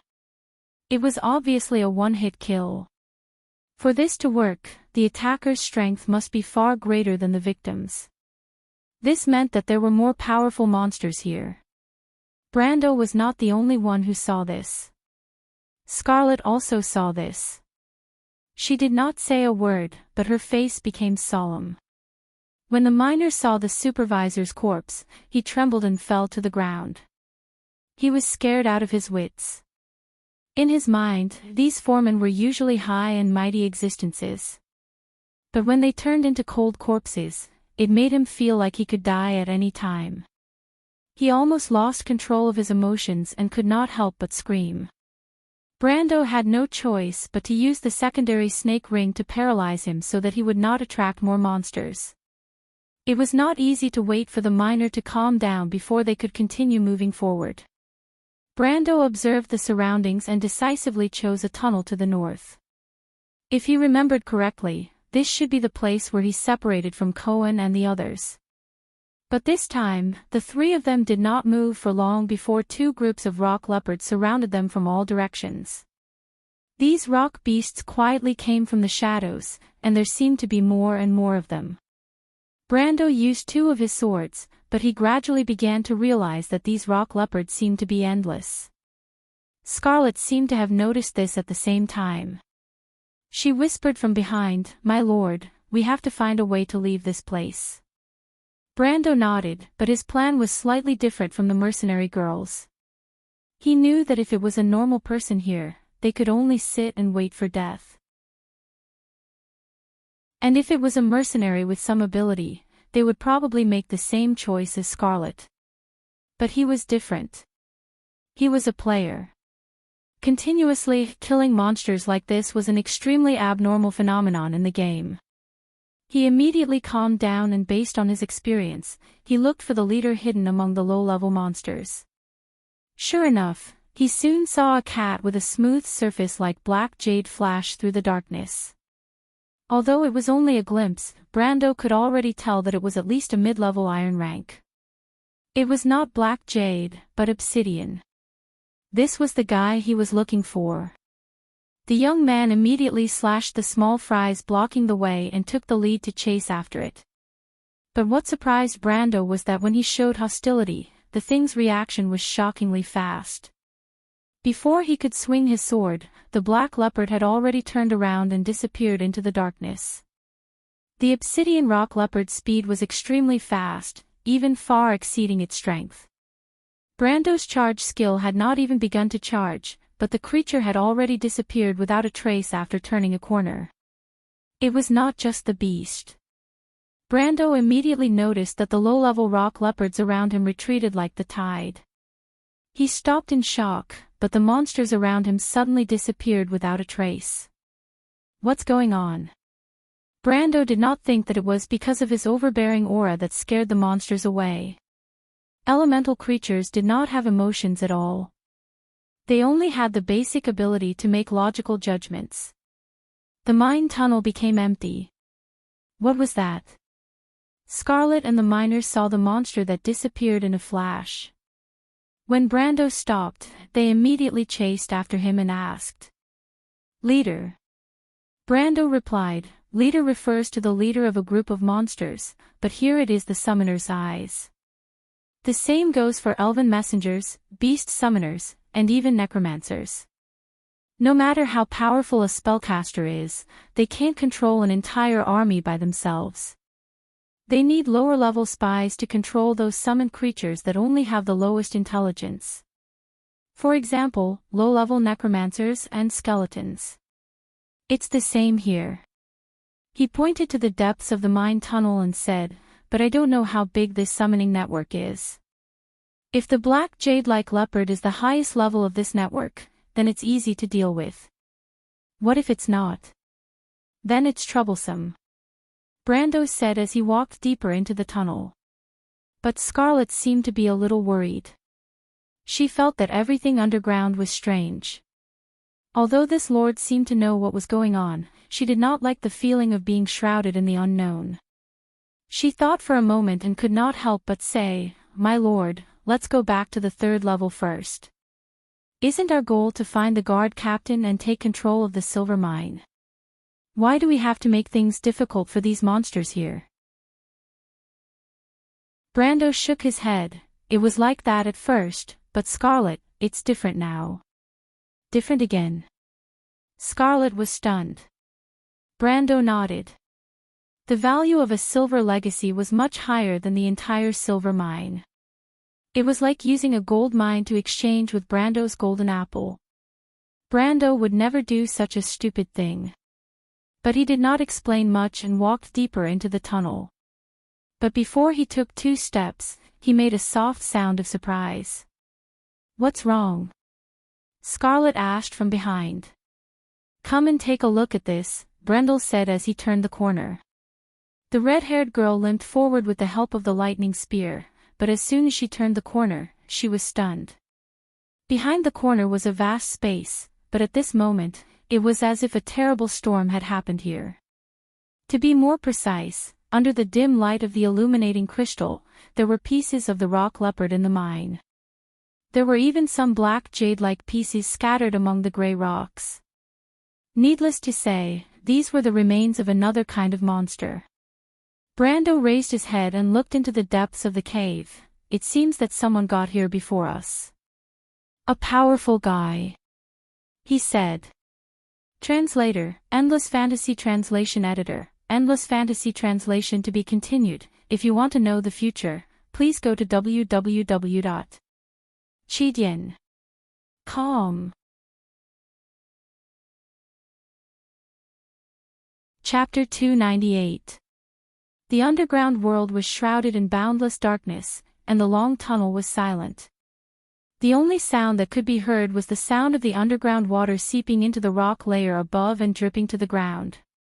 This kind of voice only rang out once in a long time in the depths of the abyss where one couldn't even see one's own fingers. Medisha had to stop and rest after driving away a large number of uninvited guests from the underground. Even though she was a ghost, it did not mean that she did not know fatigue. The activity of the soulfire restricted the movement of undead creatures to a certain extent. However, she didn't need any light. In the darkness, a faint fluorescent light was hidden in her pupils, allowing her to see very far in the dark. The silver fairy princess did not sit down, but leaned against the wall to rest with her spear in one hand. Her body was surrounded by the fragments of the rock leopard, and these incomplete corpses were scattered far away. Unlike Brando, she was attacked almost as soon as she entered this level. She had killed a bloody path to reach this place. After a moment of silence, the silver fairy princess asked the other side of the darkness, "Is there an elevator here?" Medisha was not alone in the darkness. The only sound came from the other side of the tunnel. "Yes." That voice replied. But Medisha was not at ease. Just as she finished speaking, she put her hand on her spear and looked in the direction she came from. But just as she turned her head, her face lit up with joy and she shouted, "My lord!" It was Brando and Scarlet who came. They raised the illuminating crystals in their hands and shone the light in their direction. When they saw Medisha, they were not too surprised. They had followed the traces left by the silver elf princess all the way here. Brando was not too surprised when he discovered that the so-called powerful person might be Medisha. There were only a few of them in the underground, and if it was not the silver elf princess, Coden, and even Yuta did not have the strength to do so. But when they saw the other person in the illuminated area, they were stunned. "Medisha?" Brando asked, "This is?" He looked at Coden, who was sitting on the ground without saying a word. He was a little confused. The previously majestic old man was now in a sorry state. His forehead, face, and blue-gray uniform were covered in blood, and his gray hair was a mess. "Mr. Coden is injured," Medisha replied. This elven princess was smart enough to stop there, but there were still many things that she did not say out loud. But she knew that Brando would understand what she meant. The old man snorted, "I am a captive, what is there to hide?" But this little girl saw that my old bones still have some use, so she signed a non-aggression agreement. "But she's very respectful to you, boy. She said that the final decision is in your hands, my lord. Tell me, do you want me to kill you or cut you up?" Although he said that, he couldn't help but curse the fairy princess for being so cunning. When the tunnel collapsed, everyone's first reaction was to protect themselves. It was as if it was an instinct to save their own lives. Even gold-ranked existences like them were no exception. But Coden didn't expect that not everyone present was a living being. When the landslide happened, Medisha's first reaction was not to retreat to a safe place, but to attack him while the rocks were falling. This was a suicidal attack. Even someone as calm as Coden couldn't help but jump in fright. However, a battle between gold-ranked existences could be decided in the blink of an eye. Although Coden was much stronger than Medisha, he had used all his strength to chase after Brando, and he wasn't prepared for the landslide. In the end, he was heavily injured by Medisha. In the end, if it wasn't for this little girl pulling him out of the rubble, he would have died in the mine. But even so, he couldn't help but admire Medicia's courage. If it was him in that situation, he wouldn't have made the same choice. No matter what the reason was, Coden, as a veteran soldier, had nothing to say about being defeated on the battlefield. But if he knew that Medicia was just a spirit, he would probably regret underestimating her. Hearing his words, the young man nodded and asked, "Promise?" Mr. Coden promised to lead me to you and return to the surface. He is very familiar with the terrain here. He knows where the tunnels are, where it connects to the next level, and where it can be opened without causing a large-scale collapse. Medicia explained in detail. Although she was speaking in Cruz, it was as if she could naturally sing an Elvish aria. "My lord, there is an elevator not far from here. It leads to the main tunnel on the 3rd level. There are many tunnels leading to the surface, so it shouldn't be blocked." She smiled. "If it wasn't for Mr. Coden, I wouldn't have been able to find this place so quickly." Brando knew that she was talking about the elevator that Cohen and the others came down from. He remembered that the tunnel was very large, with 3 wooden tracks. He nodded and looked at Coden. "What is his condition?" "Let Mr. Coden tell us." Coden glanced at Brando. "Boy, I know what you're planning to do. Originally, as a prisoner, I had nothing much to say. Now, you can naturally take over this place as you wish. It will take at least a month, and at most 3 months. Lord Paulus won't notice any clues." He paused for a moment. "My condition is simple. I don't want to end up like Groton." "He knows." Brendel's heart skipped a beat. The riot in Abes could not be kept a secret, but not everyone knew about Groton's death. It was common knowledge that a riot in Erewhon's territory was not a big deal, but other than a few unlucky ones, no one had ever heard of a lord with real power being killed in a riot. Therefore, after the riot in Abes, most people guessed that Groton had escaped through a secret tunnel. Only a few of the higher-ups in Brendel's organization knew that Groton could not be more dead. Brendel looked at Coden deeply. If the outside world knew about Groton's death, then the situation would be completely different. Lord Paulus might not be able to wait and send out his troops, and Count Randner might not give Tonagel enough time to deal with the problem himself. If the old fox sensed that his territory was in danger of being separated, he would send out his army in less than 2 weeks.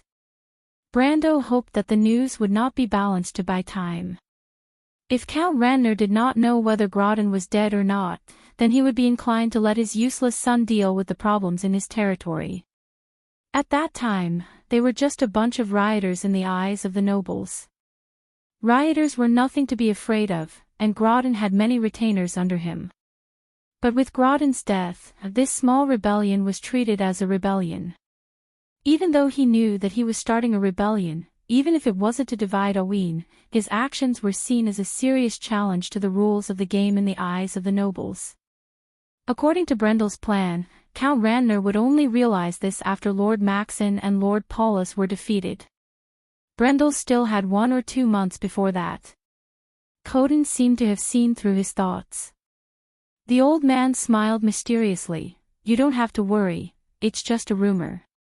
But when I see you all here, I'm 80% sure that the people in Ferber aren't rioters." Coden shook his head. "But I don't know if it's you or me who's crazy. Ever since the year of the Zither, Erewhon hasn't had a rebellion for almost 100 years. Brando nodded.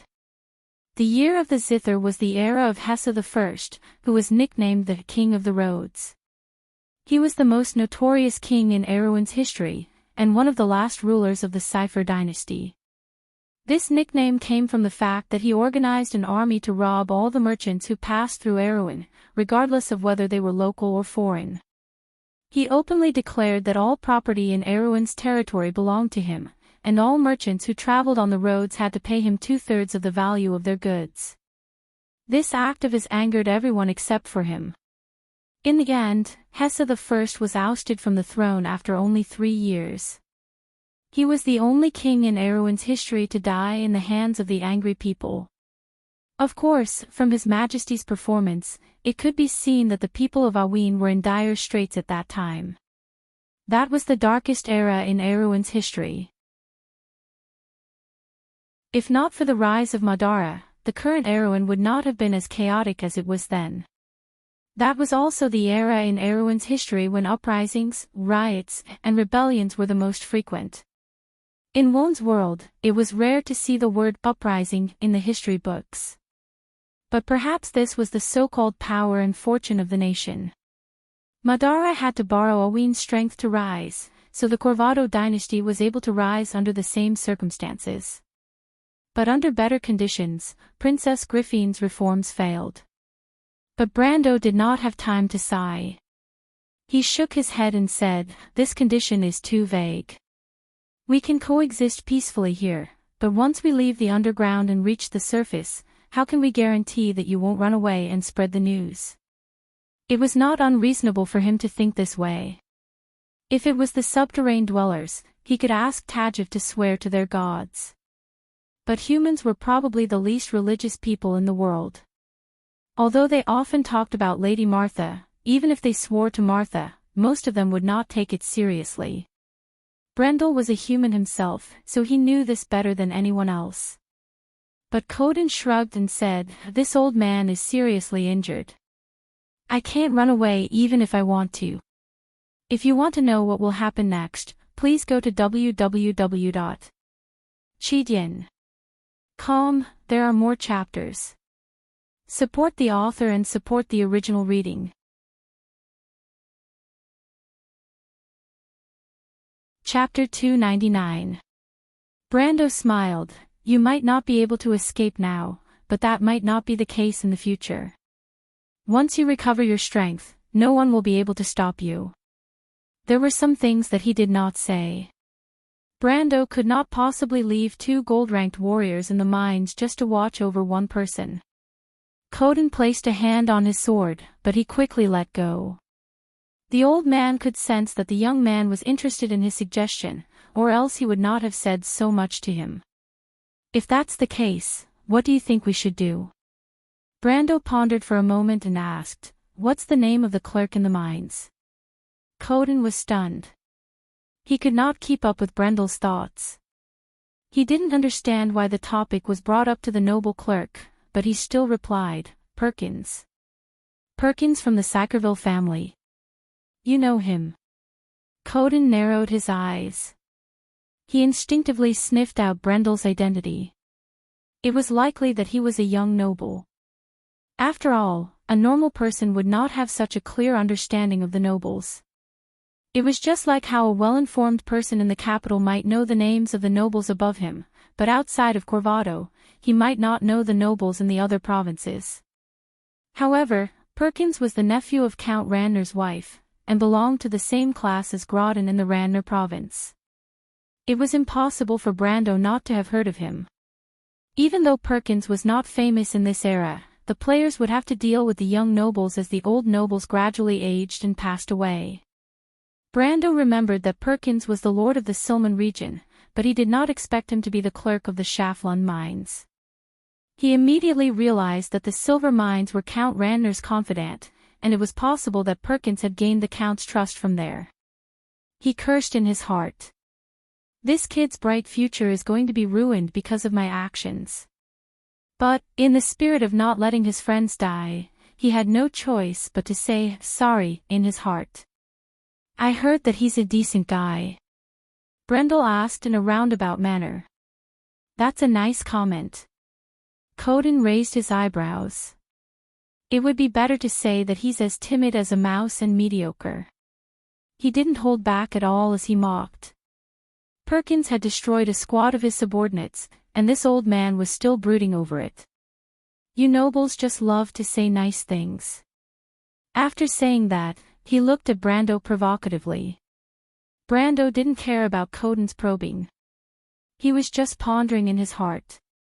According to Coden's evaluation of Perkins and his understanding of Perkins, that young clerk would do everything he could to suppress the chaos in the mines for the sake of his own future. He definitely wouldn't send someone to inform Lord Paulus. This way, they would have plenty of time to search for the path to the surface. Whether or not the elderly swordmaster would lead the way wouldn't affect his plan at all. But when he looked at Coden, he had another idea. He didn't want a gold-ranked expert to return to Count Randner's hands, but it was a problem to keep him here. Coden didn't seem to be completely loyal to Count Randner, or else he wouldn't be here to negotiate with them. However, he still had the demeanor of a knight. It wouldn't be easy for him to surrender, especially when he didn't have the strength to do so. Brando thought for a moment and had a plan in mind. Then I'll have to trouble you to come back to AB's with us for the time being. After this period of time, I will naturally let you go. It will take at least a month and at most half a year. He didn't mind sending 1 or 2 gold-ranked experts to watch over the swordmaster in AB's. Half a year. Coden narrowed his eyes. If I don't appear in the mines for a long time, it will arouse suspicion. Aren't you worried that the news will be leaked? Brando thought that this old man was really cunning, but he had already considered this point. It's fine. Didn't you suffer heavy injuries in the earthquake? You'll need some time to recuperate, and I think Hawkins will understand. He purposely emphasized the words Hawkins will understand. Coden snorted in disdain. He knew why the clerk would understand. If he didn't, the young man would use his sword to make him understand. The clerk wasn't a tough nut to crack. He could imagine that if Brando threatened him, the clerk would cry and become their mouthpiece. The old man fell silent. It seems like you've made up your mind. But how can I guarantee that I can leave after a month or half a year? He asked again. Why should I guarantee that? Brando retorted. Coden was stunned. He raised his silver-gray eyebrows and glared at Brendel. But since I asked you to go to AB's, as long as you don't act rashly, I won't do anything unnecessary.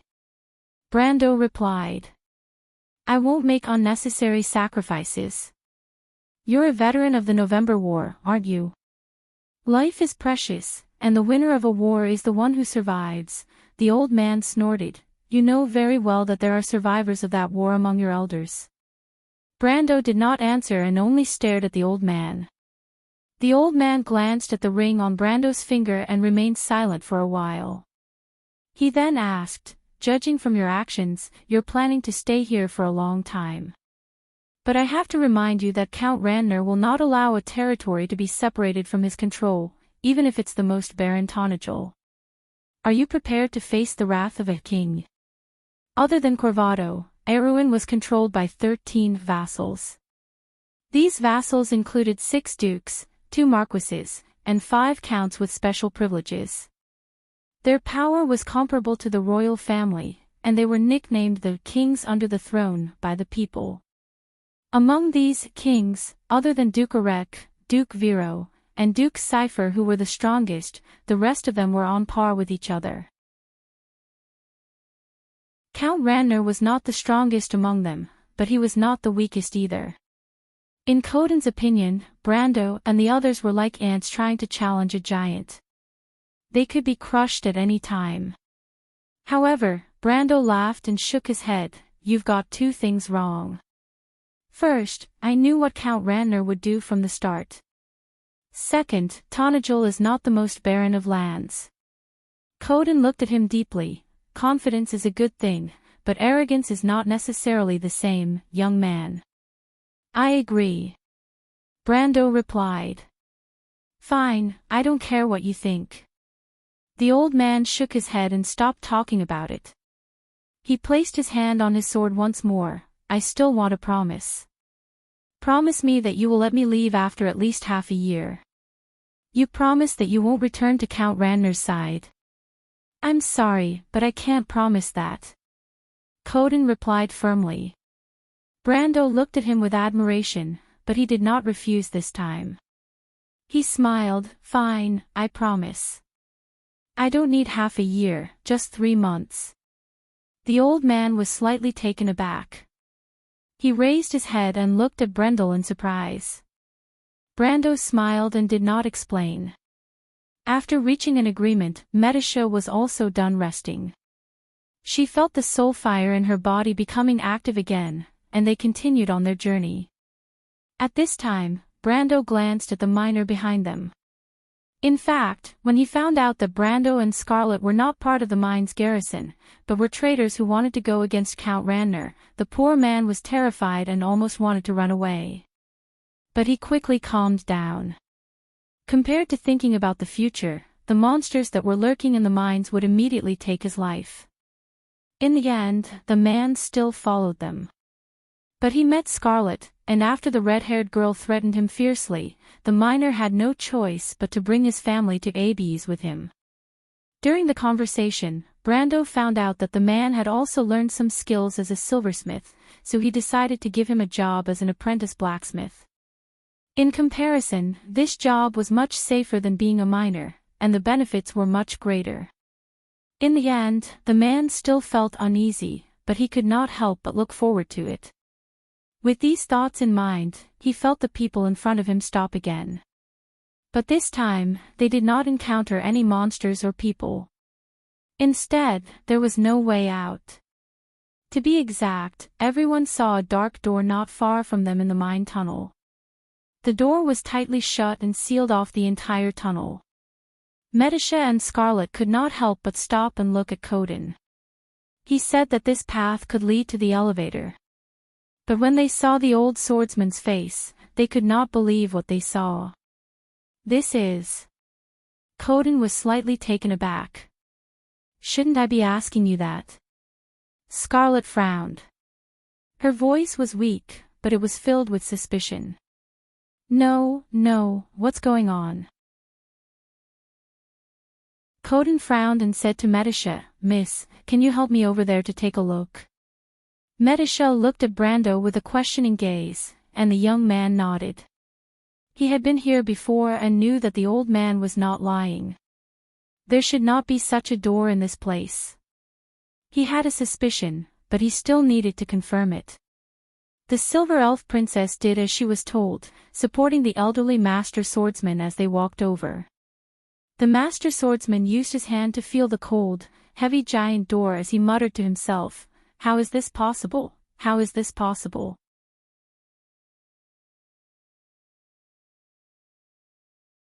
Chapter 300. My lord.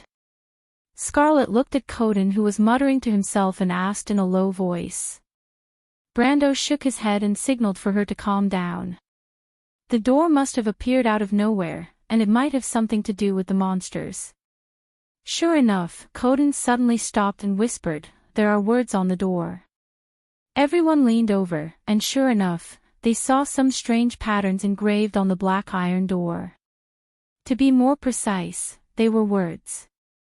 Brando saw the trapezoidal characters and immediately said, It's the language of the dwarves. It's the dwarven language. Dwarven language. Coden frowned and turned his head. Why is there dwarven language here? Tonajul only has the hill dwarves, and they don't live underground. What about the grey dwarves and the iron dwarves? Medisha asked. The grey dwarves and the iron dwarves were both creatures that lived underground. The grey dwarves were close relatives of the alpine dwarves, while the iron dwarves were said to be descendants of the rune dwarves. But Brando shook his head. The grey dwarves and the iron dwarves both used the cuneiform script of Jorgendi Ridge, and not the trapezoidal script of the dwarven language. In fact, the trapezoidal script was the official language of the dwarves. The cuneiform script was invented by the Dark Elves. Then who could it be? The Silver Elf Princess asked. Brando thought about the silver inheritance and suspected that it might be a branch of the silver dwarves that had disappeared. There were 3 silver dwarves, the storm dwarves, the rune dwarves, and the fire dwarves. Apart from the fire dwarves, who lived in the fire elemental world, this inheritance could be one of the first 2. But before he could speak, Scarlet pointed her lightning spear at the door, and a soft ding sounded from the darkness. The girl looked at the door and saw that it was as smooth as a mirror. There was not a single mark on it, which proved that the door was sturdy beyond imagination. She frowned and asked, "My lord, what is written on it?" "I don't know," Brando shook his head. "Boy, didn't you say it was the Dwarven language?"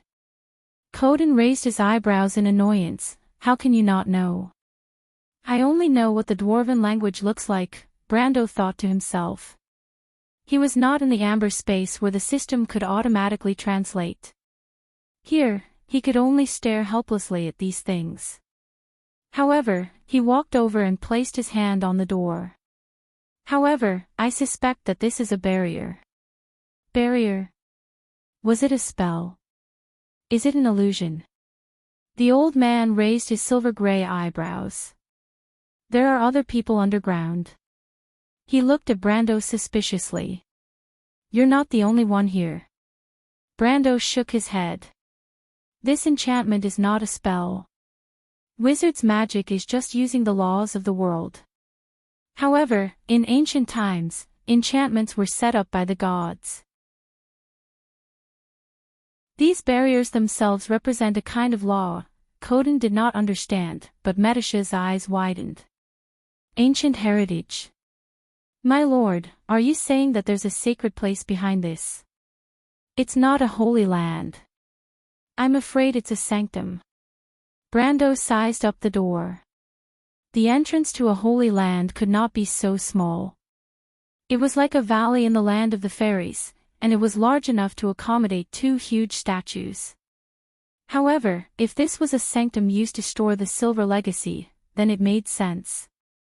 The young man placed his hand on the cold iron door and closed his eyes, as if he could feel the thousands of years of history behind the door. At the same time, he asked, "Medusa, what is the ancient heritage of the Silver Elves?" The elven princess paused for a moment, then shook her head. "I don't know. I've never been to the sanctum." When the War of the Holy Saints began, the Silver Elves had already left the sanctum for 10 generations. It was said that we could no longer find our way back. Brando shook his head. "I'm afraid that's not the case.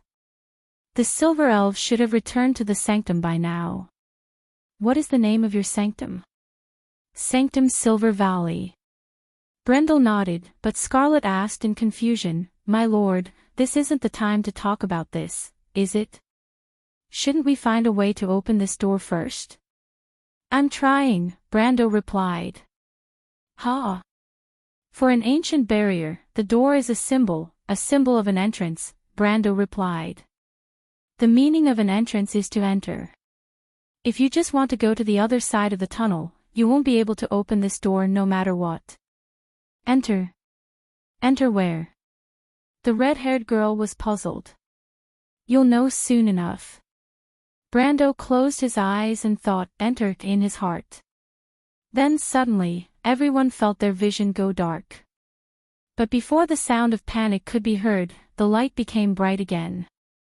To be exact, it became brighter. It was as if they had suddenly returned to the surface. Bright and dazzling light shone from the outside. Every pair of eyes that had adapted to the darkness could not help but squint slightly. The surroundings were snowy white, and their eyes hurt slightly. Scarlet and the miner subconsciously turned their heads. Only the stronger Coden and Medusa could stare at their surroundings. But the 2 of them immediately let out a low cry. The voices around them suddenly became louder. It was a tsunami of cheers that poured into everyone's ears like a tidal wave. And as everyone gradually adapted to the dazzling light and the deafening cheers around them, they looked up and finally saw everything around them. They remembered that they were still in the dark underground tunnel just a moment ago, blocked by a thick iron door. But now, they found themselves in a brightly lit square. Or worse. After looking a little further, everyone found that it was not a square at all, but a gladiator arena. They stood in the middle of the empty space, but there were towering walls and spectator seats in all directions. The spectator seats were full. Brando could not see the faces of the spectators against the bright light, but he knew that it was just a projection of a spell. A gap space. That was the content of this barrier. In terms of complexity, this dimension was far less mysterious than fairyland, which existed in the crevice between space and time. It was merely a demi-plane connected to the world of Vaughn's main material plane, a small subspace. But in terms of the sound and light effects, it was enough to make people dizzy. He could not help but think that it was that guy who designed all of this. "What is this place, my lord?" Scarlet finally calmed herself down, and could not help but ask in a trembling voice. She was still all right, but the miner was already paralyzed with fear. Medisha and the old man did not say a word, but the former was obviously calmer, while the latter was vigilant, with his hand on his sword. "The Arena of Destiny," Brando replied. "The Arena of Destiny? What is that?" Brando looked up. "Do you see that sword?" Following this question, everyone followed his gaze, and saw that in the middle of the arena, there was a stone tablet with a long sword stabbed into it. The black long sword reflected a layer of faint light under the dazzling light, but the shape of the sword was quite strange. It looked like a long sword, but it was as wide as a palm, and the blade was much longer than an ordinary long sword. It was better to say that it was a combination of a two-handed greatsword and a long sword. "What is that?" Coden looked at the sword, his eyebrows twitching. As an experienced swordsman, of course he could see that it was an excellent sword. "The Halran Gaia," Medisha replied. "I recognize this sword, it is the silver legacy of the Rune Dwarves." "Yes, this is the Halran Gaia. Legend has it that it is connected to the earth, and when it is swung, it will cause the earth to shake and mountains to collapse." Brendel knew the sword's other name. The players called it the Sword of Earthquake, because Halran Gaia's attack was accompanied by an earthquake spell that was equal to the damage of the sword itself. Earthquake was an area of effect spell, and its range was almost the same as the direction and range of the sword wind. Although it consumed mana, it was definitely worth it. This sword was a divine weapon for spellswordsmen. Even Brando could not help but move his fingers when he saw it. For a swordsman, this sword was too attractive. Not to mention, this sword also had a leadership attribute. The lead attribute usually appeared on equipment with obvious faction and attribute characteristics. For example, Halran Gaia's relationship with the earth element could be seen from its name, so it could lead elemental creatures. Brando finally understood where the stone leopards came from. Halran Gaia, the old man muttered to himself. Could this be the weapon of the giant Miguel? Brando nodded. Miguel was the most beloved son of Mother Earth, and the uncrowned king of the earth. In the legends, this sword was his scepter, and he used it to rule the earth. Of course, this was only a legend, but it made Brando's heart skip a beat. He took a deep breath and replied, "Those who come here will have the chance to obtain the sword through the challenge." He turned around and looked at everyone solemnly, "But there is a price to pay. If you fail, you will be turned into a stone statue and remain here forever. This is the meaning of the Arena of Destiny." In fact, Brando felt a headache coming on. The Arena of Destiny was one of the more difficult ancient quests. While he was having a headache, Coden asked, "How difficult is the challenge?" The old man looked at the sword and was a little tempted. Even though the old swordsman did not know where he was, but as the saying goes, the skilled are the bold. As a person who possessed the power of gold, he naturally would not be as scared as the miner who was still unable to utter a single word. "Very difficult," Medisha replied, "because this place exists between fantasy and reality, there is no limit to the difficulty of the challenge." Everyone's expression changed when they heard the words "no limit." "My lord, what about us?" Scarlet asked. The elven princess shook her head again. "There is no escape. Everyone has to challenge at least once before they have the right to leave this place." "Everyone." The old man caught on to the word everyone. "Yes, unless you are iron ranked or below. You can only challenge alone, and not together." Scarlet's face paled when she heard the answer. "Then, if someone fails, what will happen?" She was powerless now, and it was almost impossible for her to pass the challenge. You will be left here until the barrier disappears this time. You will be turned into a stone statue forever, Brando interrupted, but as long as someone is willing to take on another challenge and succeed, they will be able to save their companions. Don't worry, Scarlet. My lord. The red-haired girl was slightly startled. She understood the meaning behind Brando's words, and could not help but look at Brando with a complicated expression. To be continued. If you want to know what will happen next, please go to www.cheedian.com. There are more chapters. Support the author, support the original reading.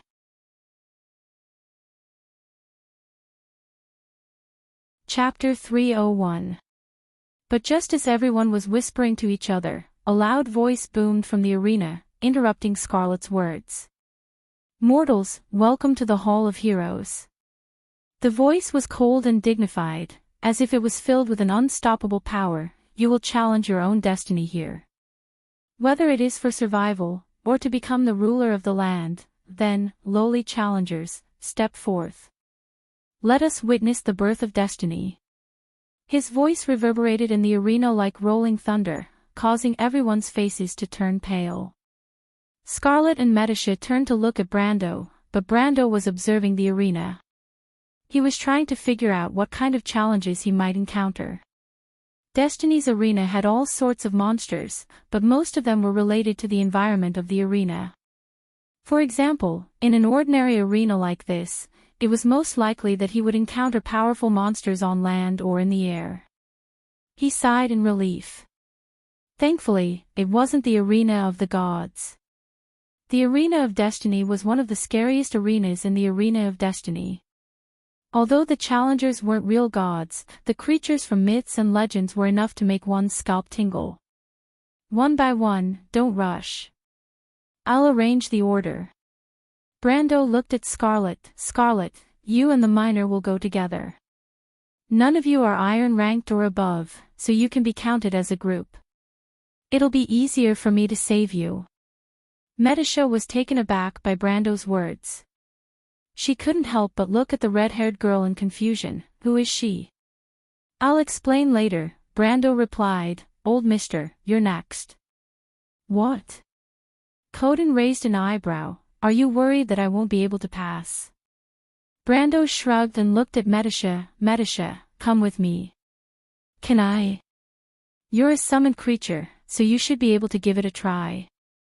Brando thought that if a summoned creature could enter the arena with him, then he would be able to pass the challenge. But before he could celebrate, the scenery in the arena changed. The fences on the walls rose, revealing rows of cages behind them. My lord. Suddenly, a person stood up from the cage. When she saw the others outside, she shouted anxiously, Medisa, Scarlet, I'm here. Brando's expression darkened when he looked over. The person in the cage was none other than the mercenary leader Yuta. Koen, Joka, and the rest of the people in the other cages also saw Brando. They all looked at him for help. Mister, can you help us? Joka shouted. Brando did not say a word. He was not willing to help. He didn't mind, but if he wanted to help, he would have to go through at least 5 challenges. Based on this calculation, the highest level of challenge that he would face in the end would probably be the Mithril Sage. This was no laughing matter. From this point of view, the runic dwarves were clearly superior to the craftsmen of Buga. This was one of their prides. Brando knew very well that it would be difficult for him and Medisha to deal with a gold pinnacle existence. Although it was not impossible for them to win with the help of the wind spirit spiders, the chances were too slim. For this reason, he could only remain silent. Then the young man waved his hand and said, Qian, you go. Don't try to be brave, just admit defeat. Commander Yuta, she. Scarlet whispered. I'll save her, Brando replied. Go. The red-haired girl nodded. She gripped her lightning spear with one hand and dragged the miner who had fainted with the other into the arena. The stadium immediately erupted into thunderous cheers. Brendel listened carefully for a while before he realized that the audience was shouting "Burning Claw! Burning Claw!" Although he knew that this was just a product of fantasy and reality, he couldn't help but feel a little nervous. "Are you afraid, Medisha?" He turned his head and asked. "My lord," Medisha smiled, "I'm an undead." Brando immediately felt his face heating up. He didn't say anything else. Instead, he saw a giant door slowly open on the opposite side of the arena, and a terrifying monster leaped out from behind it with countless chains dragging behind it. It wanted to pounce on the red-haired girl in the middle of the arena, but it was held back by the chains. After a series of clanking sounds, it was forced to stop 20 meters away from Scarlet and let out a low growl. "What is that?" The old swordsman stared at the monster and asked. Brendel looked at the monster that was almost 2 stories tall. Its 3 heads collided with each other, and a thunderous roar came from its throat. Once it entered the arena, the entire arena was immediately filled with a foul stench, the smell of sulfur. "Cerberus," Medisha answered. "The demons under the sulfur river used to follow the dark dragon," the silver elf said in a low voice. "I've dealt with them on the battlefield before. They're very difficult to deal with." "What battlefield?" Coden looked at the elven girl with some doubt. He wondered what kind of battlefield would they fight with such terrifying creatures.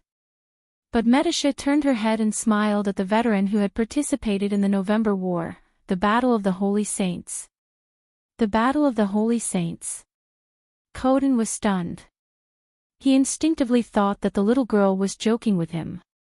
No matter how he looked at it, Medisha was a cunning little girl. Fortunately, it's not a Cerberus lord. It has the strength of a silver-ranked monster. "As long as we're careful, we should be fine," Brando said to Coden. "Be careful of its breath." "Kid, are you reminding me?" The old swordsman was stunned for a moment before he reacted. "I just don't want to save one more person." "Humph, that's because you haven't seen my true strength, kid," the old swordsman said as he stroked the hilt of his sword. "You should worry more about yourself." Coden said with a sigh in his heart. In fact, the old swordsman had been unlucky since the beginning. When he was about to make his move, he was interrupted by the landslide. Then, he was caught off guard by Medisha's sneak attack and almost died in the mining accident.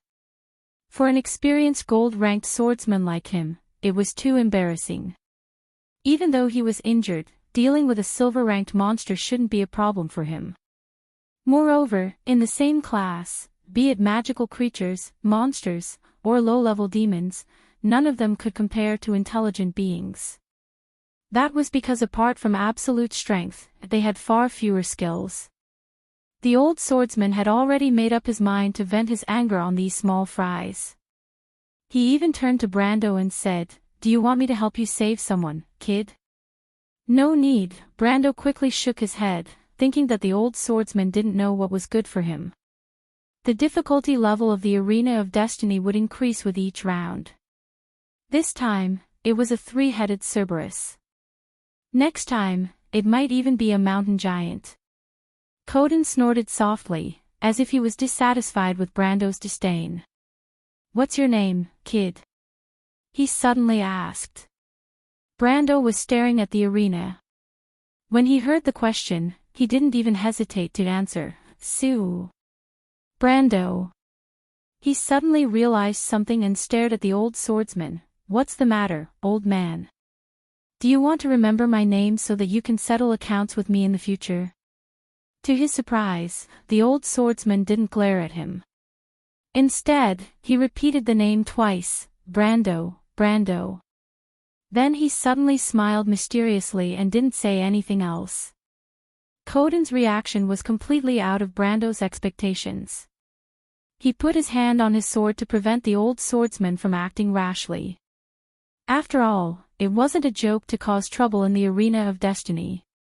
Just as Brando was about to raise his guard, the situation in the arena changed. Scarlet immediately admitted defeat. Before the three-headed Cerberus could break free from its chains, a white light flashed and she was sent to a cage not far away. Scarlet. Yuta looked at her companion in shock. Scarlet red hair reminded her of her younger sister. She couldn't help but ask with concern, "Why didn't you resist?" "I'm sorry, I'm injured," the red-haired girl replied with a gloomy expression. Yuta frowned, "But you don't know the rules here. Every additional person will make it harder for the others to save them." She sighed and said in a low voice, "But it's fine. Whether that young noble will save us is still a question." "Nobles won't put themselves in danger." Scarlet sat down in the corner of the cage in despair. Compared to herself, she was more worried about her mercenary group. If anything happened to her here, Cornelius and Rabin wouldn't be so polite. But while she was worried, Scarlet didn't say anything. She grabbed the bars and looked towards Brando's direction. She didn't know why, but she knew that Brando would save them. Not only her, but Yuta as well. At this time, Brando was looking at the old swordsman walking towards the arena with a solemn expression. Coden held his sword in one hand and stared at the three-headed Cerberus without fear. But when he was about to leave, he suddenly turned around and said to Brando, "Humph, arrogant Tobu's brat. I'll show you what true swordsmanship looks like. I'll show you how arrogant you are." When Brendel heard this, he was stunned for a moment. Tobuz was his grandfather's name. To be continued. If you want to know what will happen next, please go to www.chidian.com. There are more chapters. Support the author, support the original reading.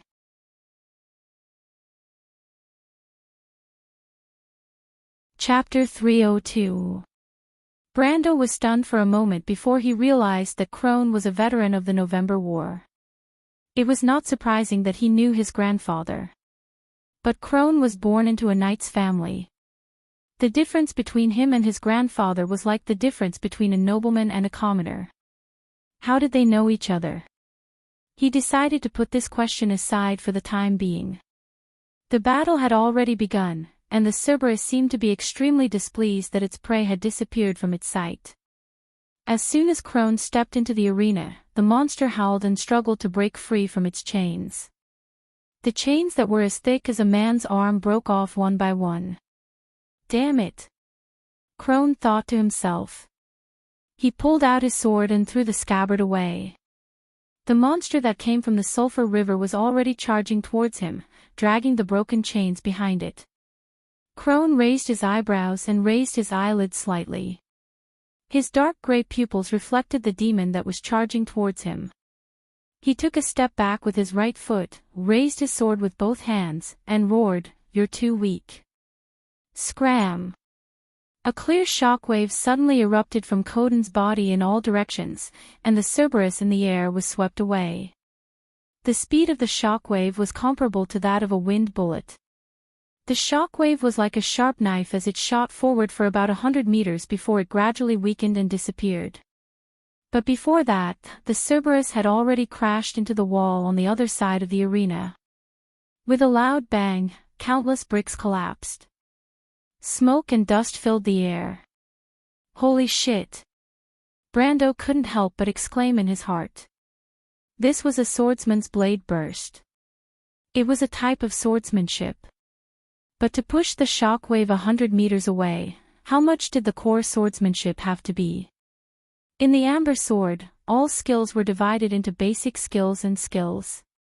For example, White Raven swordsmanship and frontal assault relied on Brando's military swordsmanship. Power Burst and Charge relied on the three attributes of strength, constitution, and dexterity. The higher the level of the core swordsmanship, the stronger the constitution, and the greater the power of the skill. But at this stage, the blade burst had to be pushed 100 meters away. Brando had never heard of such a thing before. He remembered that he was around this level in the game when he was around level 80 to 90. Crone, on the other hand, was only level 45 at most. At this time, the Cerberus stood up from the rubble. It shook its 3 large heads, and sand and stones fell from its body and head. It looked like it was in a sorry state. But in reality, the Sulphur River demon wasn't seriously injured, especially when it hit the wall. If it was standing on the ground, it would have suffered a lot. But in the air, the resistance of the Cerberus was much lower. By the time it stood up, Coden was already right in front of it. The old man didn't use charge. Instead, he leaped across the sand like a bolt of lightning, covering a distance of 30 meters with each leap. Cerberus bared its fangs as it raised its head. Its big, wheel-like eyes had already caught sight of the approaching sword. There was no room for it to dodge. It didn't even have time to feel fear. With a loud bang, everyone saw the old man holding his sword with both hands, leaping high into the air and chopping down on the head of the demon that came from the Sulphur River. The tip of the sword went straight into the hilt and continued downward, splitting the huge head into 2. Crone landed on the ground and swung his sword to the side. Black blood splattered on the sand. However, he immediately retreated, avoiding the fate of being sprayed by the stinky black blood. The Cerberus couldn't withstand the force and fell to the ground. However, the ferocious beast didn't give up. When Crone retreated, its 2 remaining heads each spat out a pillar of fire. The Cerberus was prepared for this, but he didn't expect the pillar of fire to have such a long range. Like a flamethrower, the pillar of fire covered half of the field. He quickly rolled to the side, but his clothes, eyebrows, and beard were all burned off. This accident made him tremble in anger. The beard that he had painstakingly grown out was his most precious treasure. Crone roared and charged at the Cerberus. He punched the chin of the Cerberus' left head. Everyone heard the crisp sound of bones breaking. But this wasn't the end of it. The immense force lifted the Cerberus, which was as tall as a 1-story building, off the ground. The Cerberus' body weight was lifted by the Cerberus' left head. It was as if the Cerberus would fall back down and crush the Cerberus. However, Coden didn't move at all. Instead, he leaned forward slightly and swung his sword upwards from the hellhound's lower left hip, all the way to its upper right shoulder. With a loud tearing sound, the hellhound was split into 2 in midair. Black blood splattered and fell like raindrops. The 2 halves of the Cerberus' body fell to the ground. There was a moment of silence. Yuta, who was locked in the cage, gasped. Fear flashed in her green eyes. Amazing, she wasn't the only one. The youths in the other 2 cages were stunned. Their mouths were wide open, but no sound came out. The power of a gold-tier ranker was truly inhuman.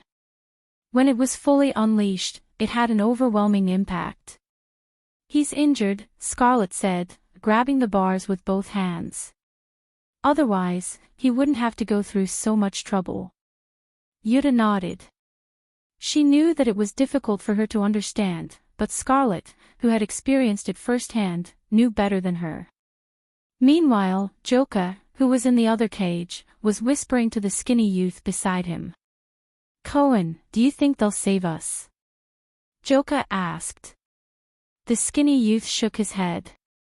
It's hard to say. I don't think so. Mar looked outside with a complicated expression. Why would they save us? We're not related to them. Besides, this isn't a joke. What will happen to us? Joka asked. The skinny youth shook his head again.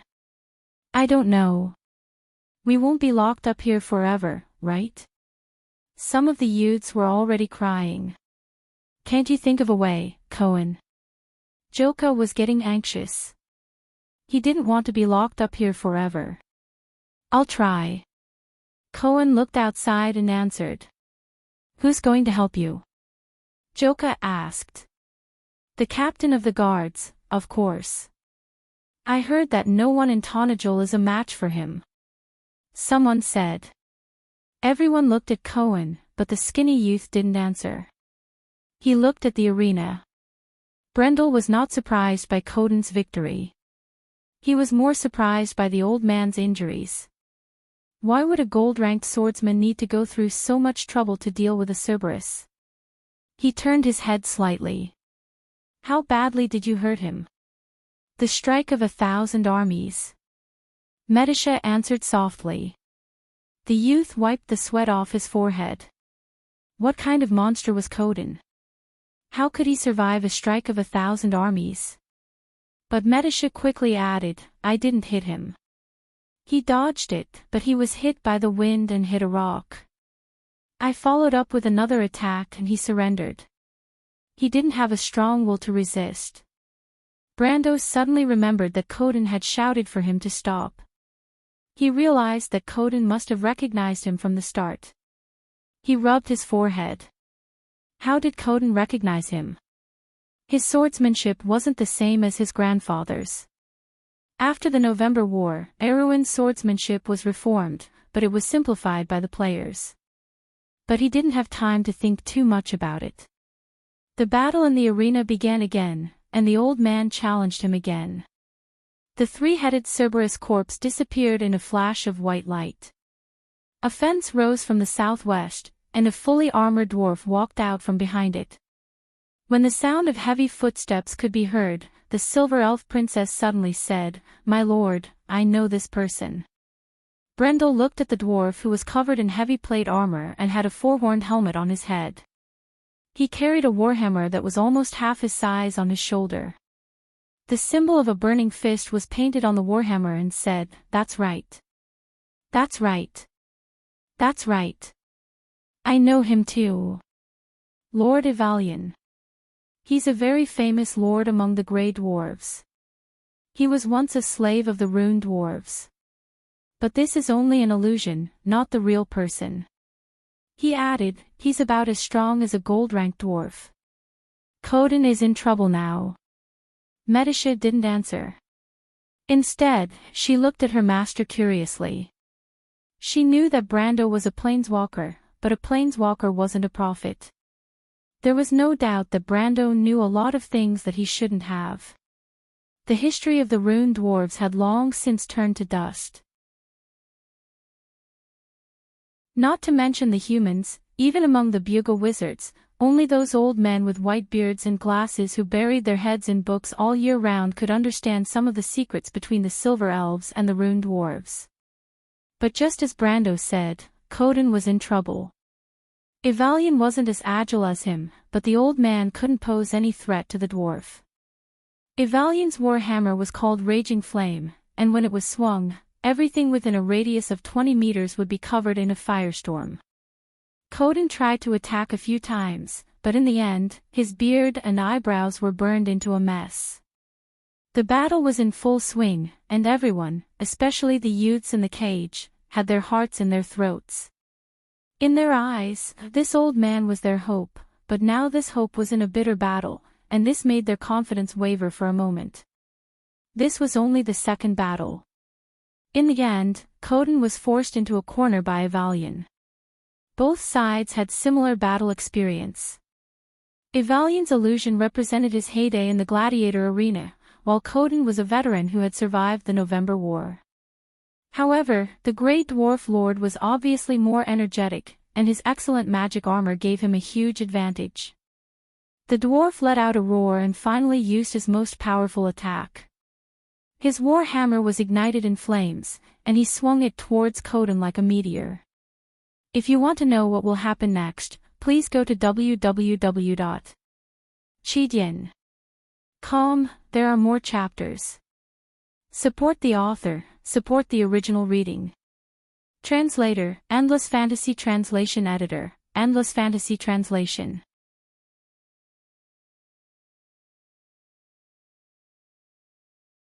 Chapter 303.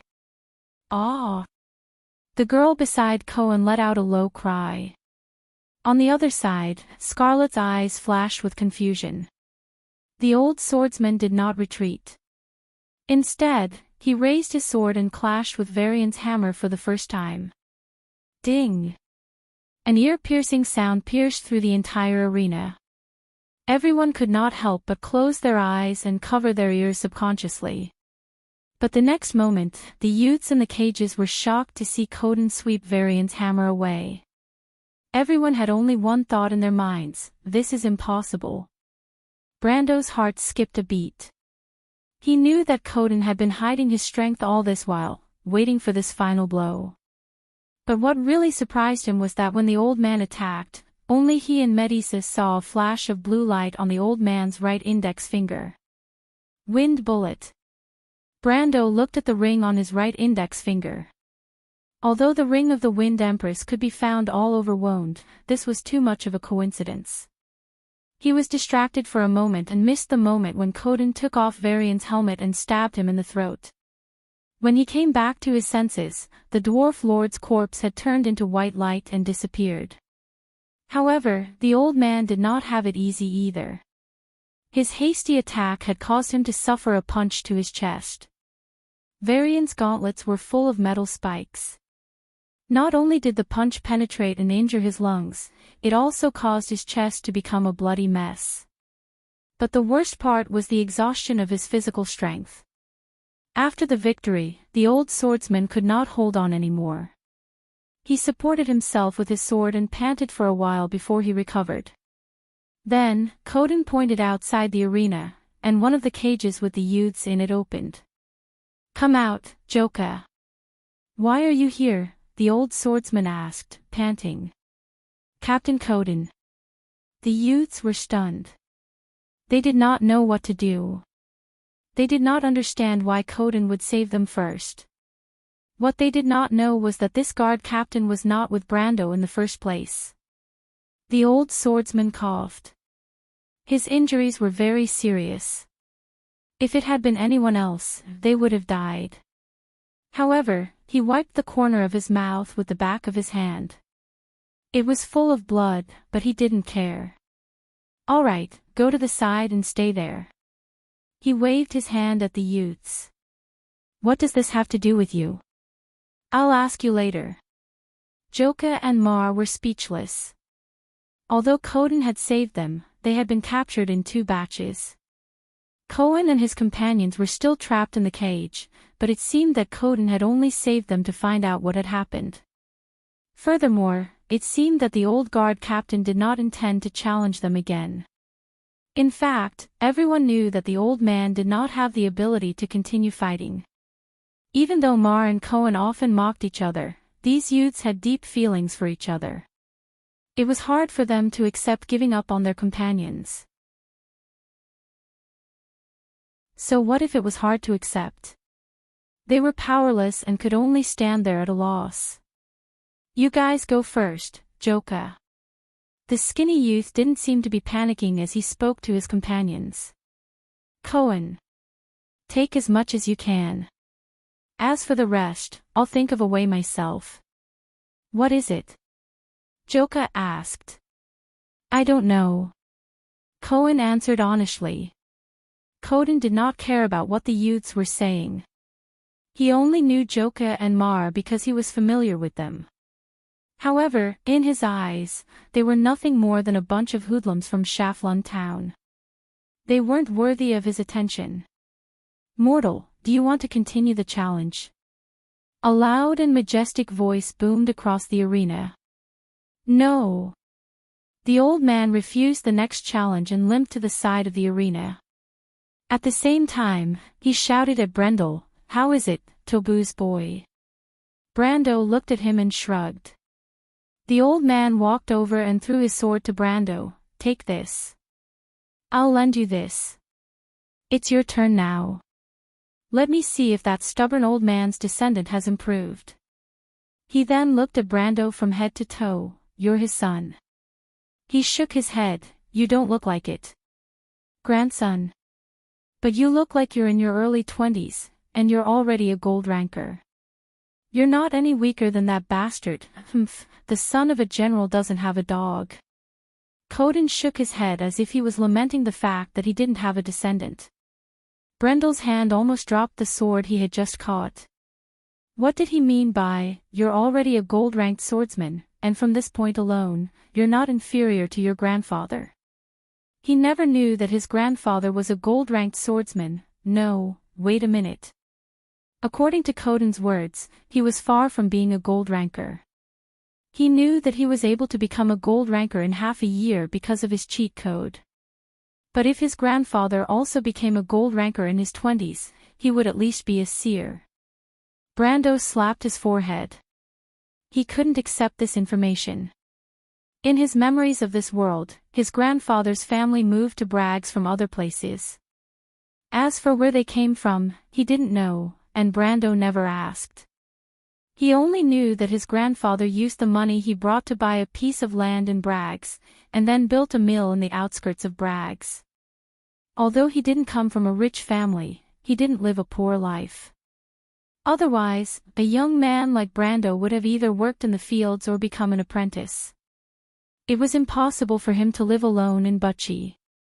Now that he thought about it, his grandmother didn't seem like a normal girl. Not only was she literate, but she also knew many things. His mother was from Kaliga, and came from a noble family. Her status was even more prominent. To be honest, Brando had never wondered why a noble's daughter would marry his father. No matter how rich a miller was, the gap between his bloodline and his status was difficult to cross. When Brando thought about it, he suddenly realized that the soul in his body didn't seem to understand his family and background. He suppressed his doubts and raised his eyebrows. "You know him?" "I've known him for a while." "That stubborn old man," the old man replied. "At that time, I was just a young man about your age. I just came out from the countryside of Togo. I said I was a knight, but I was just a wild boy. Your grandfather, on the other hand, graduated from a nobleman's academy. I was his subordinate for a period of time." He wanted to continue speaking, but at this moment, a loud voice above the arena interrupted their conversation. "Next challenger." Coden raised his head and looked at the sky above the arena. Brando also stopped thinking about it. A person could meet all kinds of people in their life, but only a few people would leave an impression on you after a few decades. Usually, you would remember them through a small connection. He guessed that their relationship wasn't as simple as what Coden said. He looked at his right index finger and saw 2 identical rings. This made him even more suspicious. When he was in Butchie, he had his suspicions.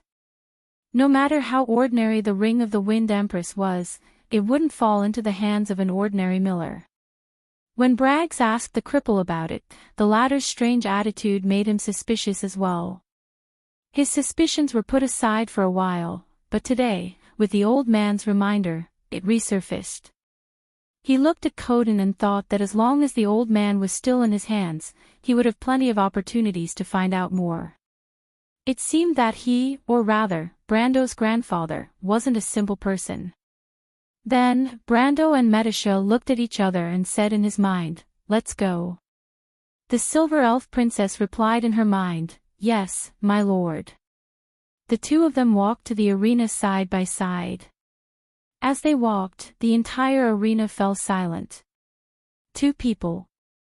The youths were fine, but Janna and Coden were stunned. They knew Brendel and Medissa's strength, and they were at least gold-ranked. No matter how they looked at it, this was against the rules. "You too." The old man hurriedly called out to them. Brando didn't answer. Medisha didn't say anything either. She followed the young man to the center of the arena. The 2 of them stood there and waited quietly. However, Coden quickly guessed the origin of the Silver Elf Princess. He suddenly remembered that Medissa's elemental power was soul when they fought. However, there was only one kind of existence in this world that used souls as elemental power, and that was Madara's undead. Undead. The old man was suddenly enlightened. No wonder Medissa was so reckless during the landslide, because the undead had no fear at all. However, why would this young man have an undead following him? Coden's first thought was that he was a necromancer, but that was obviously wrong.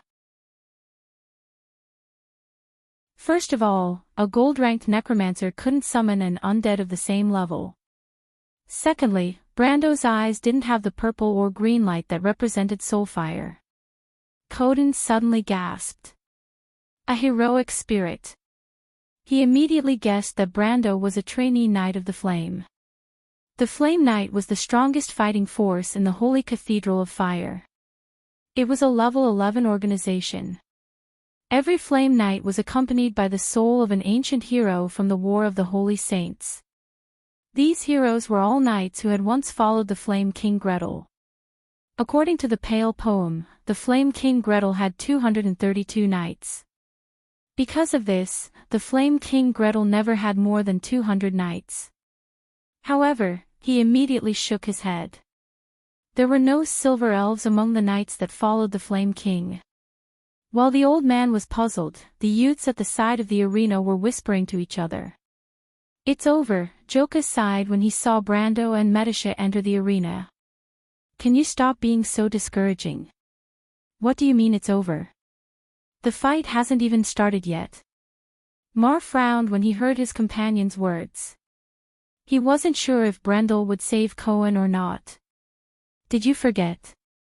Joka turned around and said, "If you're stronger than that Iron Knight, you can't fight together."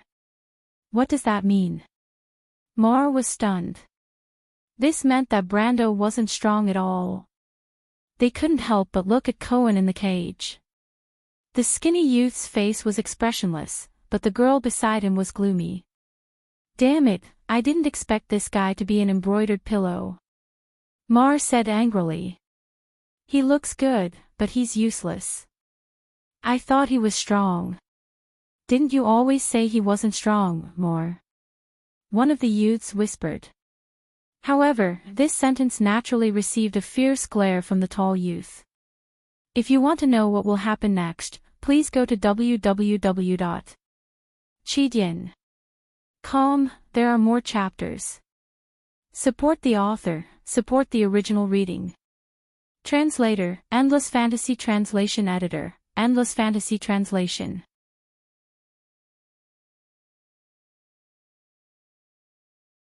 Chapter 304. No matter how sharp Brando's ears were, it was impossible for him to eavesdrop on the conversation of a few normal youths. Moreover, he was trying to familiarize himself with the sword in his hand. It was a magic sword, but it was a very common one and was slightly lighter than the average sword. This sword is at most a low magic item. I've used similar swords before, but I don't remember their names because I've used them over the years.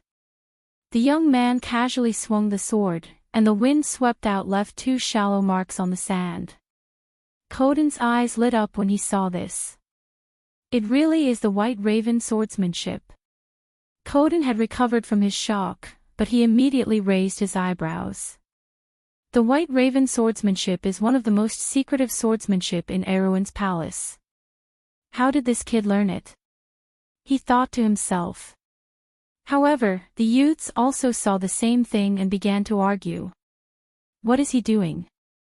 Mar asked with a frown when he saw the white light on Brendel's sword, and the sand around him was also covered in smoke. He's creating smoke, right? Joka replied with uncertainty. He's looking for an opportunity to defeat his enemy in the smoke.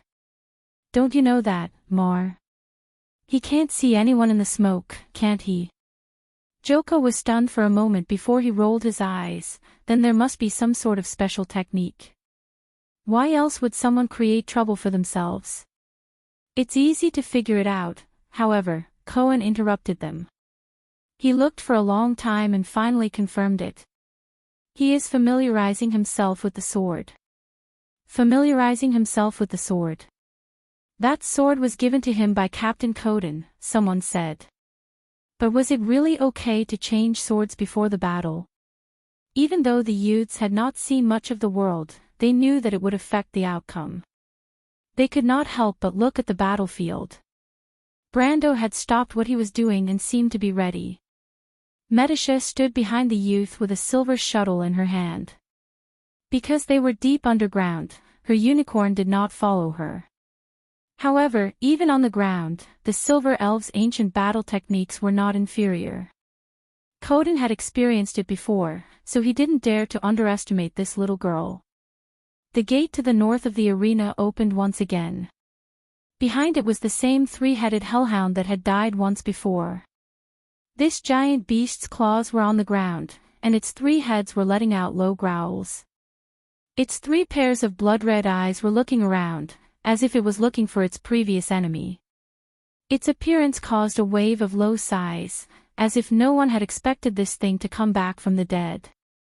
And this time, with the previous experience, the monster from the Sulphur River seemed to have learned its lesson. It waited for the owner of the arena to release it from its chains before it shook its black and red fur and entered the arena. It sniffed and revealed a cautious expression. It circled around and slowly approached Brando and Medisha. Everyone else thought that the dog had learned its lesson, but Coden smelled something unusual in the air. The old man stared at the center of the arena, his nose twitching. He couldn't help but frown and complain, this little guy doesn't know how to control his aura. The whole arena is shrouded in his aura. Compared to him, the little girl is much gentler. His frown deepened. But what is this smell? An element. What kind of element is this? It's strange. The surroundings were getting colder and colder. Frost had even appeared on the sand on the walls. The flow of the air seemed to have stopped, as if the entire place was filled with a sense of stillness. Even the youths who were dozens of meters away felt as though they had lost their footing and were stuck in a quagmire, let alone Cerberus, who was right in front of him. The youth stared at the dog's 6 large blood-red eyes with a calm expression. However, the latter did not feel so good. The hellhound felt as if there was a heavy mountain pressing down on its body, and its front and back paws were shackled firmly. Not to mention attacking, it could not even take a single step forward. The hellhound subconsciously lowered its 3 heads, as if it wanted to resist this unstoppable force. Coden was slightly surprised. At this moment, the words stability and stillness were clear in Brando's mind.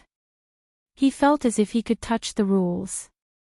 Just like when he fought against Cabias, he felt as if the power of his element was in his hands, and he could use it at any time. He knew that this feeling was just an illusion. Compared to the gold stage, the power of his element was like a trigger that could not be controlled. But now, this trigger had been triggered. Everyone, including the youths, felt that something was wrong. They saw the 2-story beast kneel down in front of Brando. The demon's limbs and chin were on the ground, as if it was a subject submitting to its king. It had no choice but to submit because the immense power made it unable to move. The young man stood there motionlessly, looking at the other party, as if he had accepted this kind of submission with a clear conscience. Everyone was stunned by this scene. Coden was even more stunned. What kind of element was this? Was it the aura of a king? Medisha, go. But Brando only said one sentence. Unlike everyone else, he felt a powerful force roaring in his heart, roaring to dominate everything. It was as if a terrifying beast would break out of its shell at any time. He even had the illusion that if he raised his hand, the world would collapse. It was as if he had the power of a god. Then, the silver elf princess moved. The silver shuttle in her hand turned into a silver line that extended forward, the tip flashing with the cold light of death. Time seemed to be stretched by this attack. Everyone saw the simple silver line draw a semicircle around the arena, and then slowly approach the hellhound from one side. As long as it was moving forward, it could pierce through the demon's 3 heads. But at the last moment, under the pressure of the aura of death, the hellhound finally broke free from Brando's element. It used all its strength to raise its head and jump back. It had clearly avoided the fatal blow. But a strange thought flashed through Brando's mind. It was as if the entire world was under his control. With just a thought, he pulled the beast back. With a soft sound, Medicia's small body raised the spear. The silver shuttle pierced through the three heads and pulled the unlucky hellhound up high, throwing it forward. Its corpse fell to the sand with a loud thud. It was a one-hit kill. The youths, including Mar, were all stunned. Coden thought he heard his own jaw drop to the ground. The old man couldn't help but touch his chin to make sure that the item was still in his body. He couldn't be more shocked by the element of space. That's... Joka felt as if something was stuck in his throat. The rest of his sentence was stuck in his throat. But no one laughed at him. Everyone was the same. Brendel noticed this as well. He looked at his own hand and was a little uncertain. Whether it was spatial lock or time stop, they were infinitely close to the element of existence. However, Medisa had already returned to his side. "My lord?" she asked in surprise. She was the one who had attacked, so she felt it more than anyone else. Brando waved his hand. He couldn't be sure. At this moment, a voice boomed above the arena. "Mortal, do you wish to continue?" "Of course," the young man replied with a mixture of excitement and anxiety. Varian quickly entered the arena. "I'll do it this time," Brando said. He could feel that his control over his element was fading as he passed his peak. He had to test it out as soon as possible to confirm his suspicions. Medicia looked at him and guessed his intentions. She nodded slightly. Brendel put down his sword with his right hand and walked towards the Duergar. His cold aura once again pressed down on the Duergar. Varian was startled and snorted softly. The Grey Dwarf immediately threw away his arrogance and pretended to be relaxed in order to put pressure on his opponent. His two beady eyes sparkled under his helmet as he solemnly took down his warhammer from his shoulder and held it with both hands. He then shifted his center of gravity and entered a battle stance. This time, even Joka could see it. It was a beast's instinctive reaction to danger. But was that young man really that scary? He stared at Brendel carefully. He could not imagine that the young man whom he had dealt with, who had a somewhat easygoing attitude, would be dangerous enough to make this dwarf who was like a steel fortress nervous just by looking at him. He might be strong, but he's still so young. Joka recalled his own experience. Brando's reaction was similar to the guards in the mines. He thought that their strength should be about the same. Although that was already very strong in the Duergar's eyes. But he immediately knew that he was wrong. Brando had already attacked. In order to seize the opportunity, the young man charged forward. In the eyes of the others, it was unbelievably fast. They couldn't even see Brando's trajectory. They could only see his figure disappear and reappear in front of Varian in an instant. There were even ripples in the air behind him. The Duergar was startled, but his rich battle experience made him raise his warhammer with both hands to block.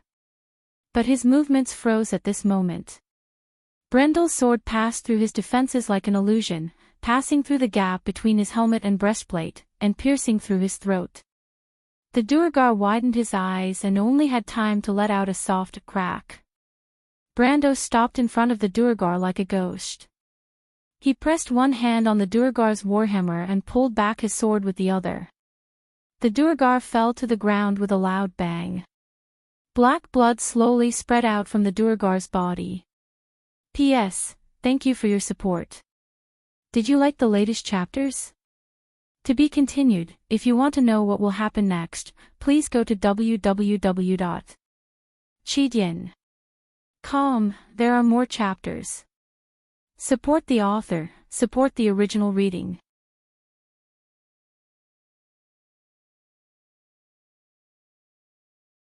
Chapter 305. Black blood slowly seeped out from the dwarf's body. If a needle were to fall from the sky at this moment, it would definitely make a ding sound when it hit the ground. Everyone would be able to hear it. Even the cheers in the arena stopped. Joka made a sound in his throat and turned to look at Mar. Mar also turned to look at him, and both of them saw the same look of disbelief in each other's eyes. Who is this young man? No matter how ignorant Joko was, he could tell that Brando was no ordinary person. But at this moment Brendel's heart was like a stormy sea. After the incident at Abi's castle, this was the second time he had entered an indescribable state. Time and space seemed to come to a standstill. The third definition of the elemental law appeared in his mind, but it felt like it was separated by a thin piece of paper. He could vaguely feel that it was also two laws. But the opportunity was fleeting, and when he reached out to grab it, the sound returned to the arena. The noise drowned out everything, and everything returned to normal. Brando was stunned for a moment before he sighed. It was still too early. If he was an intermediate gold, he would have entered the second stage of the elemental wall. But everyone was the same. Not everyone would enter the elemental wall immediately after reaching the peak of gold. The understanding of the laws was very important, and there were many geniuses who stayed in the gold realm for their entire lives. Not everyone was smart enough to understand the world, and sometimes it was easier to see the essence of the world without distractions. Brando also knew that this was a matter of appearance. He did not expect too much from things that depended on appearance. He could just rely on the ancient stone slab to break through the elemental wall. Unlike most people, the young man had a lot of ideas. But no matter what, this was not a bad thing. Just like now, Brando felt that he had a deeper understanding of stability and quietness. He could now confirm that these were related to the elemental wall. He looked at the sword in his hand. It was the sword that Coden lent him. There was a layer of transparent ripples on the blade. Elemental power, indestructible. Accuracy increased by 20%. Speed increased by 100%. Additional 10% cold damage. He immediately identified the transparent ripples on his retina. This was the power of the elemental wall. Although it was not complete, at least it had gone from hidden to dominant, just like Scarlet's lightning elemental power and Medish's soul energy. In fact, in terms of strength, Brendel was now on equal footing with Scarlet and Medisa. But in terms of actual combat strength, he was far inferior. Brendel glanced at Coden and thought that he might be able to fight against a gold-ranked fighter. If he remembered correctly, the first obvious bonus of the lightning element was attack extension, 20% increase in speed, and 30% additional lightning damage. This was the difference. Elemental power of the elemental wall. In the Amber Sword's elemental power, elemental power.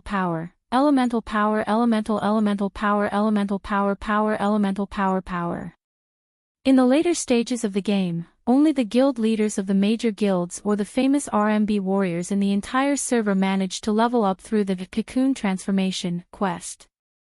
However, Brando realized that his identity as an NPC allowed him to avoid this restriction. Space element. He really wanted to pour a bucket of water over himself to calm down. But at this time, a loud voice rang out again, interrupting his thoughts.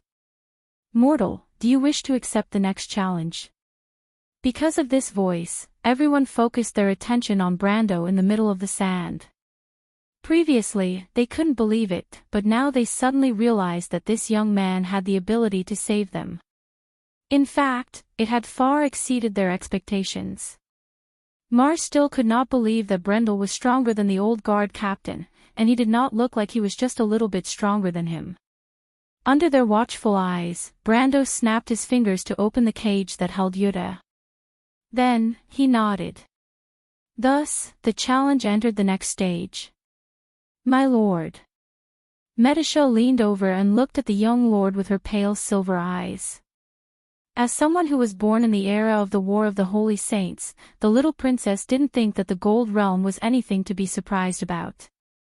Whether it was humans or silver elves, it was almost natural for them to reach the Gold Realm before the age of 20. However, as someone who had experienced this stage, she still asked with concern, "How is it?" Of course, she knew what happened to Brando before.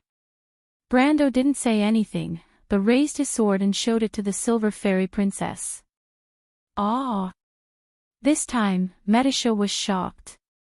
Space element. What? Brando raised his eyebrows. He caught the surprise in the girl's tone and couldn't help but ask, shouldn't space element be very common in your era? In his understanding, the War of the Holy Saints was the era where monsters ran rampant. There were also geniuses of the level of Tumen, so wasn't it common for a space element to appear? One must know that in the later stages of the Amber Sword, although space and time were rare, there were still more than a dozen players. How? Medisha's eyes widened in confusion. Back then, only the wizard leader of the Silver Alliance, the founder of the Tower of Stars and Moons, known as the last sage on Earth, Arkith, had space element. Earlier, only the Dark Dragon had it. The girl added. Ha! Brando sweated. To be honest, although he knew a lot about the background of the game, it wasn't as detailed as someone who had experienced it. Medisha's explanation was refreshing, but he couldn't help but think to himself. It turned out that the Amber Sword still compromised with the gameplay in the end. He couldn't help but feel embarrassed when he thought of the number of players who had the highest element in the hundreds. While the two were talking, the fence on the east side had risen. Everyone stared in that direction with their eyes wide open. The sound of neat hooves came from the shadows behind the fence, startling everyone. When the first enemy appeared in Brando's field of vision, he narrowed his eyes. It was a knight, or to be exact, a tin man riding on a puppet horse. They held a round shield in their left hand and a spear in their right, surrounded by four-colored runes. Type 4 Night Hunter. Brando whispered to Medisha. What's that? An invention of the Hazel people. Be careful, these things have the strength of a peak silver. Brando and Yuta, the female mercenary leader on the side of the arena, said this sentence almost at the same time. Hazel was in the middle of Wonde, on the border west of Cruz. The two countries were separated by a towering mountain range. The Hazel people were not the descendants of the sages in the War of the Holy Saints. It was said that they came from another continent. The residents there believed in the power of magical technology, so they had the largest army in the whole of Wonde equipped with firearms and artillery. Even in their army, there were tanks and old-fashioned aircraft. The Hazel people and Cruz people were at war all year round, but neither side had gained any advantage in a head-on battle. They could face the Eagle Empire head-on without retreating. This was a testament to the strength of this country. However, when Yuta said this, she had an inexplicable feeling in her heart. She looked at the open cage and thought that Brando should save Scarlet first. But the young man did not. He did not even look at her, which could only mean that he did not care who he saved first. Because he wanted to save both of them, it was the same no matter who he saved first. However, her words did not elicit a response from Scarlet. Instead, they were heard by the teenagers. The enemies were at the peak of silver. They saw the Metal Knights coming out from behind the fence one after another. There were more than 30 of them. In the first round, the Hellhound was only at the peak of silver, but in the third round, the difference in strength increased by 30 times. So many. Someone whispered. Isn't this too unfair? Joka completely forgot that he thought it was against the rules for Brendel to bring Medisa and Medisa up together. How despicable. Mar could not help but grit his teeth. How dare they fight us with numbers? Brando caught the words and looked at the edge of the arena. Be careful of their spears, Brendel said to Medisa as he pointed at the Metal Knights. Be careful of their spears, there are firing mechanisms from the handle to the middle of the spear. There are actually 6 barrels, gun barrels. The fairy princess was puzzled. Brando suddenly remembered that magicite technology was only a thing of the past 200 to 300 years. He quickly explained, You can think of it as a crossbow, but it has a strong penetrative power. Although it is not too much of a problem for us, it will still hurt if we get hit. Also, you have to protect your eyes and throat. Medisha nodded. Also, the 4 runes on their bodies will switch. This means that they are switching their attack methods. Red means heat ray, blue means ice shield, green means acceleration, and yellow means rock cover. Just pay attention to the red, it is a long-range attack. Brando continued. Understood. The Silver Fairy Princess could understand magic, but she was still curious about the hazel's intricate design. Although the craftsmen of Buga were powerful, they were not as intricate as the hazels. She then asked, "Do you have a strategy, my lord?" 2 gold-ranked warriors fighting against 10 silver pinnacle warriors was the limit. Of course, she and Brando were far more powerful than the average gold-ranked warrior, but it would still be difficult for them to fight against 30 silver pinnacle warriors. However, Brando shook his head, "Just protect yourselves. Leave the rest to me." The Silver Fairy Princess was stunned. She then saw Brando raise his hand and snap his fingers. The crisp sound echoed throughout the arena, and everyone felt the light above their heads dim. They subconsciously looked up. Then, he choked. Over 200 wind spirit spiders with shining holy swords blotted out the sky above the arena. That spectacular scene even caused the clamor in the surroundings to come to a halt. Outnumbered. Brando lowered his hand and looked at the youths in the distance. "That's my line. P.S. If you think it's good, please vote for it. Thank you."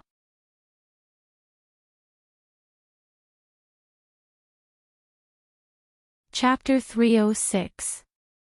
What is that? Everyone maintained the same action.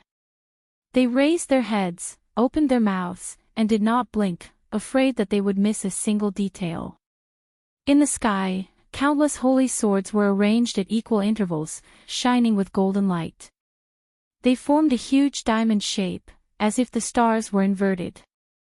The wind spirit spider was like a sky blue pattern on the holy sword, fusing together with the blade. Naturally, the Type 4 hunter riders also saw this scene. These metallic creatures raised their heads, and their prismatic crystal vision reflected a huge threat, so they made a uniform choice. The sound of spears being leveled drew everyone's attention back to the arena. The 30 Type 4 hunter riders pointed their spears at Brando. The 6 black barrels on the base of each spear were aimed at the young man. "Careful!" Someone shouted from the other side of the cage, but no one knew whose voice it was. Along with the shout, the magic conduction system began to rotate the 6 barrels, and with the crisp sound of gears grinding against each other, long tongues of flame appeared on the spears, 30 tongues of flame. Tayuna. Ancient Elven language, spirit wings, a spray of bullets brushed past Medisha, and dust flew everywhere. The Silver Fairy Princess reacted immediately, and the first thing she did was to raise her spear.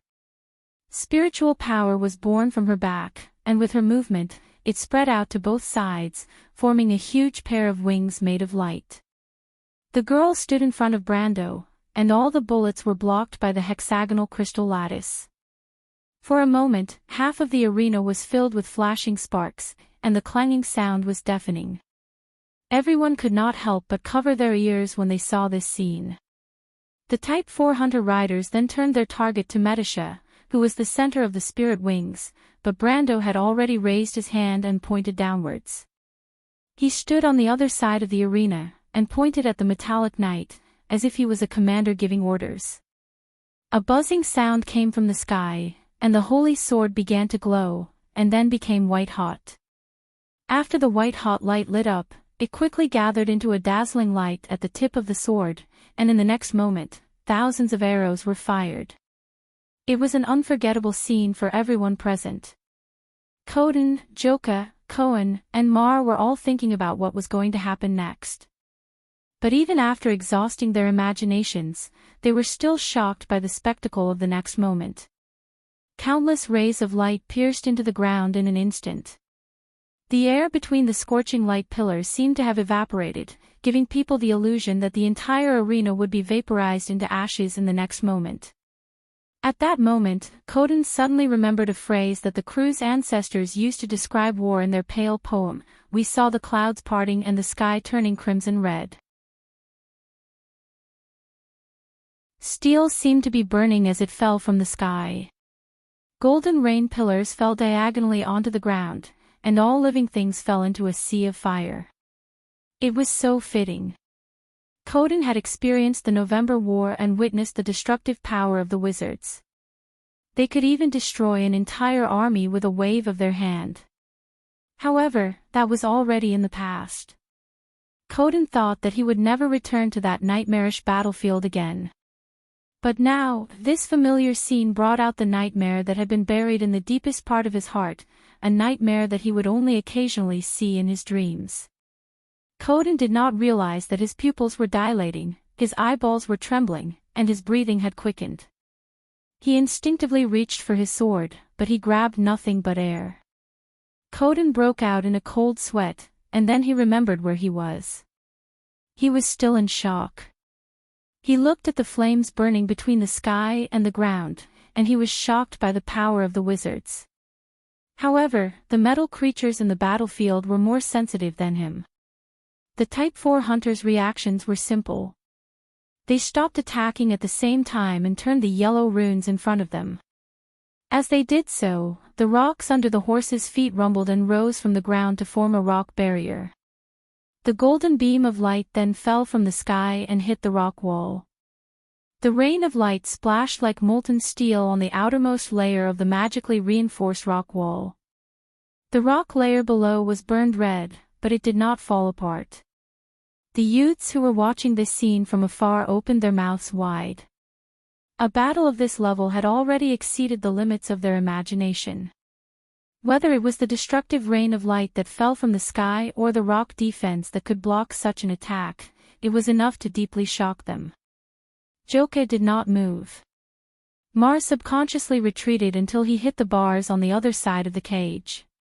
When he realized that, his forehead was covered in cold sweat. There was a layer of golden light in the deepest part of Cohen's eyelids. He clenched his fists tightly and stared at the scene without moving. Unlike most of the people who were attracted by the beautiful magical effects, he was looking at Brendel, who was in charge of all of this. This is... Yuta grabbed the bars with both her hands. The rain of light seemed to have penetrated into the deepest part of her soul, causing her to tremble. Only now did she realize how insignificant she and her mercenary group were, and how laughable their persistence was. There was no reason for this young man to appear here. She understood that even in this old kingdom, this kind of power was worthy of respect. As long as he was willing, he could obtain more power and authority than he currently had under any faction. Grodden's territory was nothing more than a joke to the mercenary leader. She could not understand why someone with such power would choose to live in such a barren land. He was even willing to fight against Count Randner and Erwin's upper plane. Yuta suddenly realized that she could not think of a single possibility that could explain all of this. But she finally remembered that night when Grodden received all the rewards he deserved. That night changed the course of everyone's lives. The young man brought the little girl with him, and the determination in his eyes. He is an envoy sent by the heavens to raise a flag for everyone. When people gather under this flag, everything will change. Yuta suddenly remembered a passage in the Pale poem that described the Azure Night.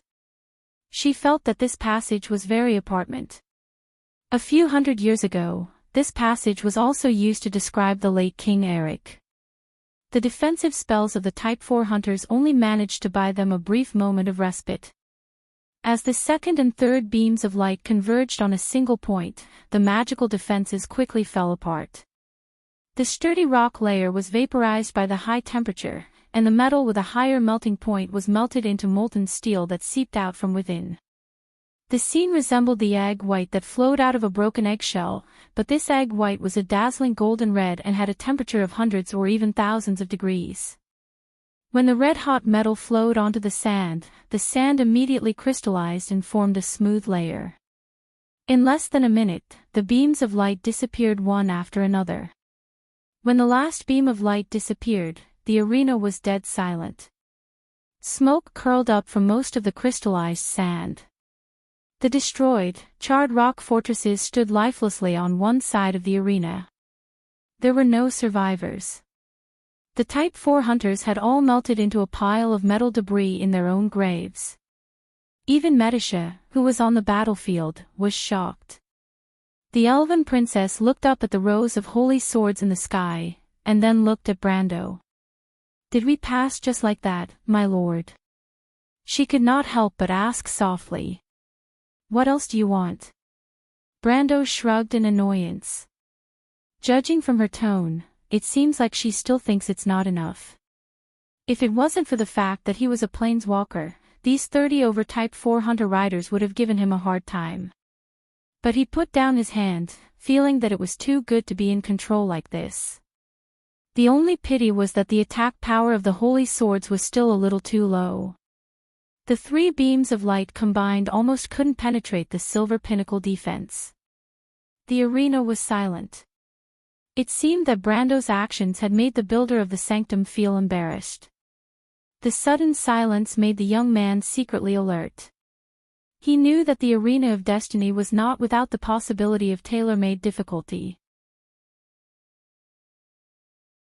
Because this place was built on a material foundation, in the words of the players, it was actually a kind of pain in the ass to challenge oneself. But after a moment of silence, a voice suddenly sounded in his mind. 3 challenges completed. Additional rewards received. Brando was stunned. I almost forgot about that. He couldn't help but want to slap his forehead. He had always been clear about the rules of the arena of destiny in the Amber Sword. The first challenge here was often mandatory, and although the second challenge was optional, there were no benefits. And only after 2 challenges, the player had the right to choose to challenge the core reward. The number of challenges required for the core reward was 2, which meant that if a person wanted to complete this dungeon, they would have to challenge it at least 4 times. And at most, there was no upper limit. Of course, the so-called core reward here was the Halran Gaia. Brando looked in that direction. If he wanted to get that sword, he would have to go through at least 2 challenges. And there was an additional rule here. That was, from the 3rd time onwards, every successful challenge would receive additional rewards. The rewards would get better and better, and even have the possibility of surpassing the core reward. But it was said that it would take at least 30 challenges, but that was a rule that players found out in the later stages of the game.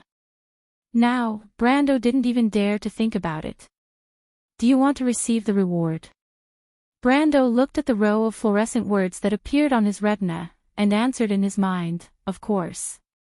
Please select your interface. Another row of words appeared. Brando was slightly stunned. He had never heard of such a thing as selecting an interface. He thought for a moment, and then continued to read. Sure enough, the green text changed again. General interface, Planeswalker interface, huh?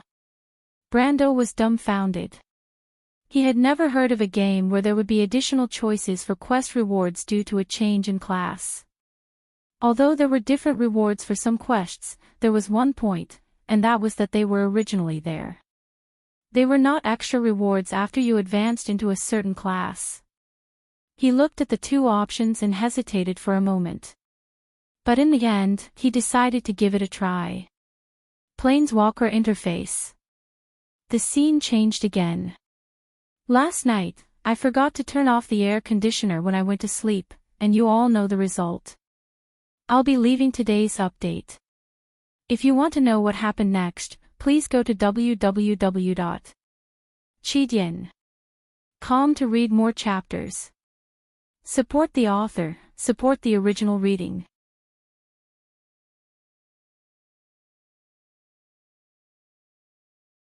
Chapter 307. The green text that was projected on his retina disappeared. Brando immediately saw a floating screen in front of him. To be exact, it was a roulette. Every engraving on the roulette corresponded to the painting of a card. He was slightly startled and understood the meaning of this thing. There were 170 slots in the outer circle of the roulette, and the cards were all ordinary bronze cards that corresponded to the elemental colors.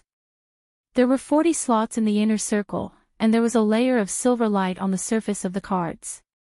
It was a rare silver card. However, the inner circle was now gray. Obviously, for some reason, it did not meet the requirements to unlock it. Brando's gaze returned to the outer circle. He looked at the cards one by one and found the one that he thought was the best. It was the Earth Elemental card, Bleeding Altar, in the north direction. A Bleeding Altar, Wolf's Lair 3, 25 Earth, 200 mana, enchantment, lair. You can sacrifice 5 gray creatures and summon Futile the Earth Dragon into the field. Creature, Dragon Viper, level 50 boss. Whether Futile dies or the enchantment is destroyed, this card will enter the graveyard.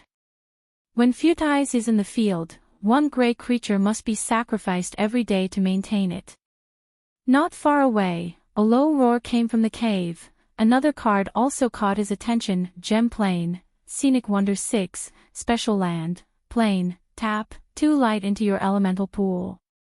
Tap, pay 2 light, gain 20 wealth. No one knows what kind of natural gifts are left under the grass. This card was even more attractive to Brando than the first one because both the light element and wealth were resources that he urgently needed. Especially the former, he had no way to replenish it. On the contrary, he had a large number of cards that required the light element. For example, the Golden Battle Flag, 5 light, Sun Blade, 5 light, Pristine Archangel, 5 light, and even the Archangel had to pay an additional maintenance fee for every day it was in the field. Since the night of the Battle of Abes, Brando had been using the light elemental pool as a part-time elementalist. Although he had been trying his best to save the little resources he had, he was only left with 6 or 7 light elemental pools. If he could get that card, his current predicament would be completely changed. He believed anyone would be able to see the difference between a one-time consumption and a sustainable use at a glance. Needless to say, the role of wealth was so important that it didn't need to be reiterated. But in fact, Brando would discover that he was not only lacking in wealth and light element. If he had carefully examined all the resources he had as a planeswalker, he would have realized that he didn't live up to his name. He had a total of 19 cards in his hand, including the event card, Wolf's Lair, which had already been used. Among them, there were 4 treasure cards, Holy Sword, Golden Battle Flag, Silver Colt, and Eternal Orb. 5 creature cards, Highland Squire, Wind Spirit Spider, Mercenary of Lopez, Unicorn Knight, Pristine Archangel. 1 resource card, Rich Gold Mine.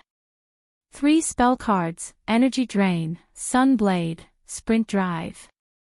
5 land cards, Sacred Tree Secret Grounds, Ruagen Swamp, The Shire Market of Roe, Storm Lair, Ember Volcano. Event card, Wolf's Denver 19 cards, not even half of a deck of cards. According to Tuman, a deck of cards must have at least 40 cards to be called a deck, and only such a deck could be freely switched in battle.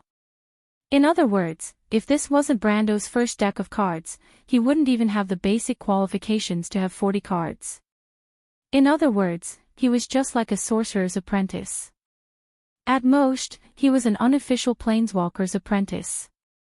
In theory, his 5 land cards could provide him with 2 nature, 1 water, 1 dark, 1 earth, 2 wind, and 1 fire. In addition, there would be an additional 1 water, 1 dark, 1 wind, and 1 fire every week. But the truth was that the rich gold mine was attached to the hidden grounds of the Holy Tree. In order to ensure the normal operation of the gold mine and maintain the more important wealth, the card of the hidden grounds of the Holy Tree was not used most of the time, and only provided 1 water EP per week. Fortunately, he only had the Shire as his water element card, and he didn't have any green cards, so at least he didn't feel that it was too difficult. But according to Tumen, nature cards had the best summon creatures of all cards, and Brando knew that he would have to face this problem sooner or later. In terms of financial income, he owned the market of the Shire of Roe and the rich gold mine. One was 8 wealth, the other was 4 wealth, a total of 12 wealth per day. But what he needed to pay was Unicorn Night card, 6 wealth, 1 dark day. Lucas's Mercenary, 2 wealth per day. Highland Squire, 1 earth day. Pristine Archangel, 1 light day. It could be seen that under normal circumstances, Brando's dark and earth elements were equivalent to having no income every day. Dark elements were still fine because Medisha usually had a hard time entering the graveyard. But earth elements were necessary for Brando's other powerful card combination, Wind Spirit Spiders, Holy Sword, and the consumption wasn't just a little bit. Usually, it would take half a month to store enough for one battle. In order to save earth elements, Brando would rather shuffle the Shire back into the deck and summon it again every day. This was because summoning the Highland Squire only required 1 water, but maintaining the presence of the Highland Squire required 1 earth. But this wasn't without its disadvantages. First of all, he couldn't obtain the 1 reputation that the Highland Squire provided every day. Secondly, Brando's water element storage was decreasing day by day.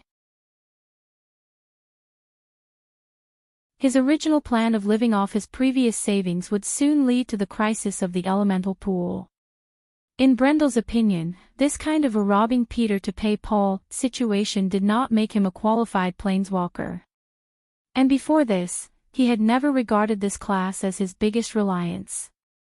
Of course, it was more than enough as an additional support. But Brando could faintly feel the potential of the planeswalker class. He thought that perhaps this class would bring him a huge surprise in the future, or even become a life-saving asset. But he also understood that it would require an even larger deck to support it. This process was very long, but the prospects that were presented were very tempting. So when Brando saw the roulette, he couldn't help but say, "Interesting." He immediately tapped on the screen with some anticipation, hoping to get the card he wanted. The roulette immediately spun, and Brando's gaze was nervous and motionless. But after a few seconds, the needle slowed down. It first swept across the gem plane, which made Brando's heart tighten slightly. He was a little disappointed, but he immediately saw that the needle was approaching the north from the other side. At this moment, the arena was silent. Everyone saw Brando standing there motionlessly, frowning as he focused his gaze on an infinite distance in front of him. "My lord." Medisha turned her head and asked softly. But Brando turned a deaf ear. He saw that the needle was slowly passing the bleeding altar, and couldn't help but shout in his heart, "Stop! Stop!" But the disobedient needle still slid a little, just a little, but the card's appearance changed. Fireclaw Spearman, Flame Tribe 2, 15 Fire, Creature, Fireclaw Lizard Warrior, Level 27 Creature, Warlike. Place a company of Fireclaw Spearmen into the arena. When a Fireclaw Spearman is in the arena, pay 5 fortune per day. There's the smell of enemies in the flames. Lady Martha, don't be like this. Brando shouted in his heart, but he didn't show it. Instead, he watched as the roulette disappeared, and then a fiery red card floated from the air into his hand. Brando looked at the card. It was a drawing of a lizardman warrior. But unlike the lizardmen of Woned, these lizardmen with crimson scales were obviously much stronger. They wore simple metal armor, and 2 arm-length spears hung from their backs and waists. But what caught Brendel's attention was the lizardman's golden prismatic pupils. Among the reptiles in Vaunt, those with golden pupils were a symbol of the dragon's bloodline, and it was a lesser dragon species that was very close to it. It seemed that these Fireclaw lizardmen's individual combat strength was only at the peak of Iron rank, but their background was not simple. In other words, their ancestors were once rich. Thus, the warlike attribute on the card was easy to understand. Dragons were famous for their warlike nature, and Brando didn't know anything else except this attribute. He knew that some monsters in the Amber Sword had a warlike attribute, which meant that when these monsters attacked or were injured, they would gain a morale bonus. This bonus wasn't easy to understand, but according to Brando's rough estimation, every morale bonus was equivalent to a 10% increase in overall combat strength. Overall, this buff was quite unobtainable. But this card made Brando feel a little uncomfortable. He felt that he needed a resource card, not a creature card.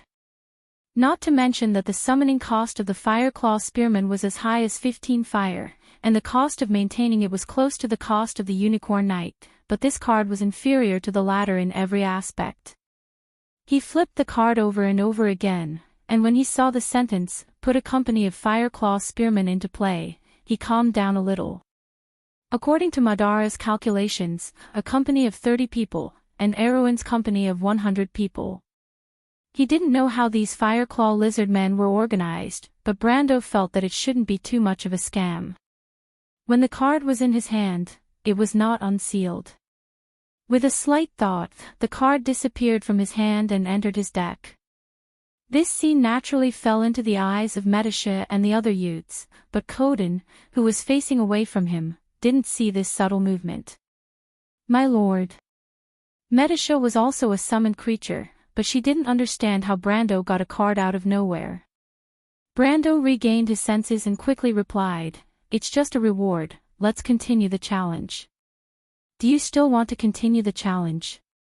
The Silver Fairy Princess was stunned. Brando looked at the sword in the center of the arena and nodded. Ever since he lost the Thorn of Light, he had always wanted to find a suitable weapon, and he didn't want to give up this opportunity no matter what. Moreover, the Halran Gaia was indeed tempting. Thus, when the loud voice sounded for the third time in the arena, "Mortal, do you want to continue your challenge?" Brando nodded without hesitation. "I want to proceed with the advancement challenge." The young man looked at the Halran Gaia on the stone tablet and replied. The arena fell silent.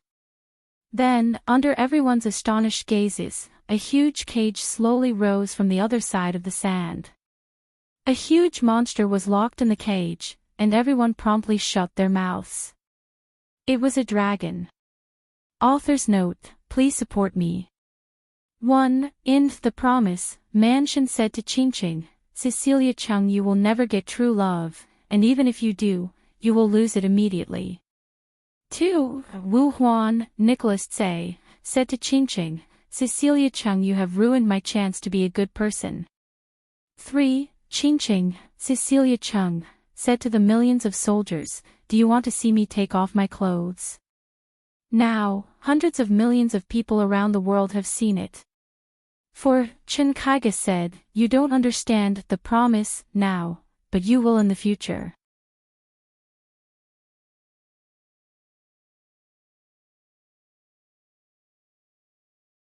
Chapter 308. To be more precise, it was a lesser dragon. When the draconic beast landed on the ground, it was as majestic as a fortress. Its color was sky green, and the edges of its scales reflected a cold light like steel. Each scale was a few inches thick, and from afar, it looked as if it was covered in a layer of metal. However, the draconic beast's true characteristic was its ugly, angular, triangular head. Its deep eye sockets had a pair of motionless, pale blue eyes. The only thing that stood out about the draconic beast was the golden flame of the draconic beast's descendant, the draconic wind Aedra. In front of the adult draconic beast, Cerberus was as obedient as a puppy. The draconic wind Aedra was at the top of the food chain in the mountain of quelling storms. The natives of that country called it the Overlord of the Wind. Legend had it that the draconic wind Aedra was the descendant of the sky dragon, the dragon of calamity. However, in Brando's previous life, the Royal Society of Naturalists in the Cruz Empire had already refuted this theory. The draconic wind Aedra was the descendant of the sky dragon, but it was different from the elves in the clouds. It was more of a savage predator, and the blood that flowed in its body was not the cold blood of the elements, but the warm blood of the wild. However, no matter what kind of blood it had, it would not be affected by the draconic wind Aedra's name. Even if the draconic wind Aedra in front of Brando was just an immature youth, it still had the strength of an upper gold. Damn it! Brando cursed in his heart. The draconic wind Aedra's true strength was that it was immune to all air spells. The Arena of Destiny must have scanned the wind spirit spiders before releasing this draconic wind spirit spiders. The draconic wind spirit spiders could be said to be one of their biggest natural enemies. This was blatant cheating. If it was in the past, Brando would have immediately disconnected and run to the forum to curse the designer. However, he could only accept it now. Fortunately, it seemed that the Arena of Destiny could only scan the draconic wind spirit spiders and not the other cards attached to it. This was because the attack attribute of the Holy Sword cards came from the Earth element, which was the most effective against air element creatures. Thinking of this, he couldn't help but be filled with the pleasure of revenge. However, unlike Brando's rich and colorful thoughts at the moment, when the others saw this mountain-like monster, they did not have many thoughts in their minds. Everyone sucked in a breath of cold air, and a kind of fear that seemed to tighten their heartstrings grew in their hearts. Even those who hadn't been out of Schaflund since they were young could at least recognize what kind of item it was. Dragons. Although they might not be able to tell the difference between the real dragons, sub-dragons, secondary dragons, and flying lizards in the Amber Sword, they undoubtedly had one thing in common, and that was that they all played the role of the final boss in legends or bedtime stories. Everyone grew up listening to the legends of dragons, whether it was the mythical dragons such as Dusk and Darkness, the sky dragons such as Azure, Blazing, and Crystal, or the fire-breathing dragons on the ground. There were too many stories to describe the power of these creatures. Moreover, as the last of the golden dragons on the ground, they had the blood of mystery and nobility flowing in their veins. Joka, Mar, and Cohen held their breaths. Even Yute, Scarlet, and Coden were stunned. They recognized Erwin's pterosaur as a military flying beast, but it was definitely not this thing. This was a gigantic beast that shone with a blue and green light. Its wings were like blades that cut the metal cage into pieces. So this is a dragon. They all thought at the same time. The only one who reacted was Mar. Perhaps he was born a little careless. He suddenly pushed Cohen aside and whispered, "He's challenging us again. Is he going to save us?" Cohen didn't say a word. He looked at the dragon, his heart pounding nervously even though he knew that they weren't its target. But in front of such a gigantic beast, ordinary people couldn't help but feel small. It was as if the dragon could easily kill them with a flap of its wings. Of course, it wasn't unreasonable to think that way. But even if the Aedra Wirm was 100 times stronger, it still wouldn't be able to destroy the protective barrier around the arena. Cohen. Shut up. Cohen raised his voice for the first time. He frowned and shook his head. Although the Aedra wind dragon had attracted his attention, he was still thinking about the scene from before. That detail made his heart skip a beat. He put his hand into his pocket and pressed down on something. The Aedra Wirm. Medisha tensed up. She pursed her lips and stared at the dragon with her silver eyes. She couldn't help but tighten her grip on the silver shuttle in her hand. No matter what, the Aedra Wirm was an upper gold-tier monster. My lord, even though the Aedra Wirm looks big and clumsy, it's actually very fast and agile, the silver elf princess whispered. Before she could finish her sentence, the Aedra Wirm suddenly spread its wings and soared into the sky. It was so fast that Brando could only see a faint green trail of its movement. By the time the young man realized what was going on, the Aedra Wirm had already turned around and charged into the swarm of wind spirit spiders. The Aedra Wirm was very familiar with these little creatures, but the holy swords on their bodies made it feel like Damocles was hanging over its head. The Aedra Wirm's instincts were not wrong, but Brando's summoned creatures were in trouble. In the blink of an eye, the Audiobook noticed that a large part of its holy sword array was missing. Spread out. Shoot at will. Brando was so anxious that he immediately gave the order. 2 Earth EP was drained from his elemental pool, and a large golden net appeared in the sky. But what happened next was something that Brando would never forget. He looked up and saw the Audiobook swimming in and out of the net like a fish. More than 70% of the light beams missed the Audiobook's body, and only a few hit the scales of the Audiobook. It was as if the air was not an obstacle but another pair of wings for the Audiobook. It wasn't just the young lord who was shocked. Everyone else was shocked as well. Even though it happened in the blink of an eye, it felt like 10,000 years had passed in everyone's eyes. The Audiobook seemed to be moving in slow motion in the air. It rolled, and the light beams missed its wings. It dodged left and right as if it was so slow that even the naked eye could follow its movements. But the Holy Sword cards just couldn't hit it. The illusion disappeared in a blink of an eye. The Audiobook had passed through the net of light and was now in front of another group of wind spirit spiders. This was the strength of a gold-ranked wind elemental creature. As expected of a creature from the wind elemental realm, Brando felt an inexplicable sense of beauty in his heart. He had heard of the wind elemental realm from the players before, but this was the first time he saw it with his own eyes. The Audiobook speed left a deep impression on him. They are the descendants of the Cloud Elves. They really live up to their name. Legend had it that the blue dragons were the ones who flew in the clouds. Their speed was comparable to that of light and lightning, but it was clear that their descendants were not inferior to them. Brando didn't have much time to think about it. If it was a gold-ranked creature on the ground, he, Metasha, and the wind spirit spiders would have a chance. But this time, the arena of destiny was giving him a hard time. Fortunately, this problem was not unsolvable for him. He took a step back and shouted, "Metasha, summon the unicorn." "Yes, my lord." The silver elf princess grabbed her spear and jumped up. The spirit unicorn immediately jumped out of a door of light that appeared out of thin air, allowing the girl to land on the saddle behind it. After one person and one horse became one, Medusa immediately rode the unicorn and soared into the sky to kill the wind dragon. Although the Audiobook was as fast as lightning, the unicorn was not inferior to it. Unicorns were creatures with extremely powerful individual combat strength. Only silver elves could accompany them and make them willing to become mounts.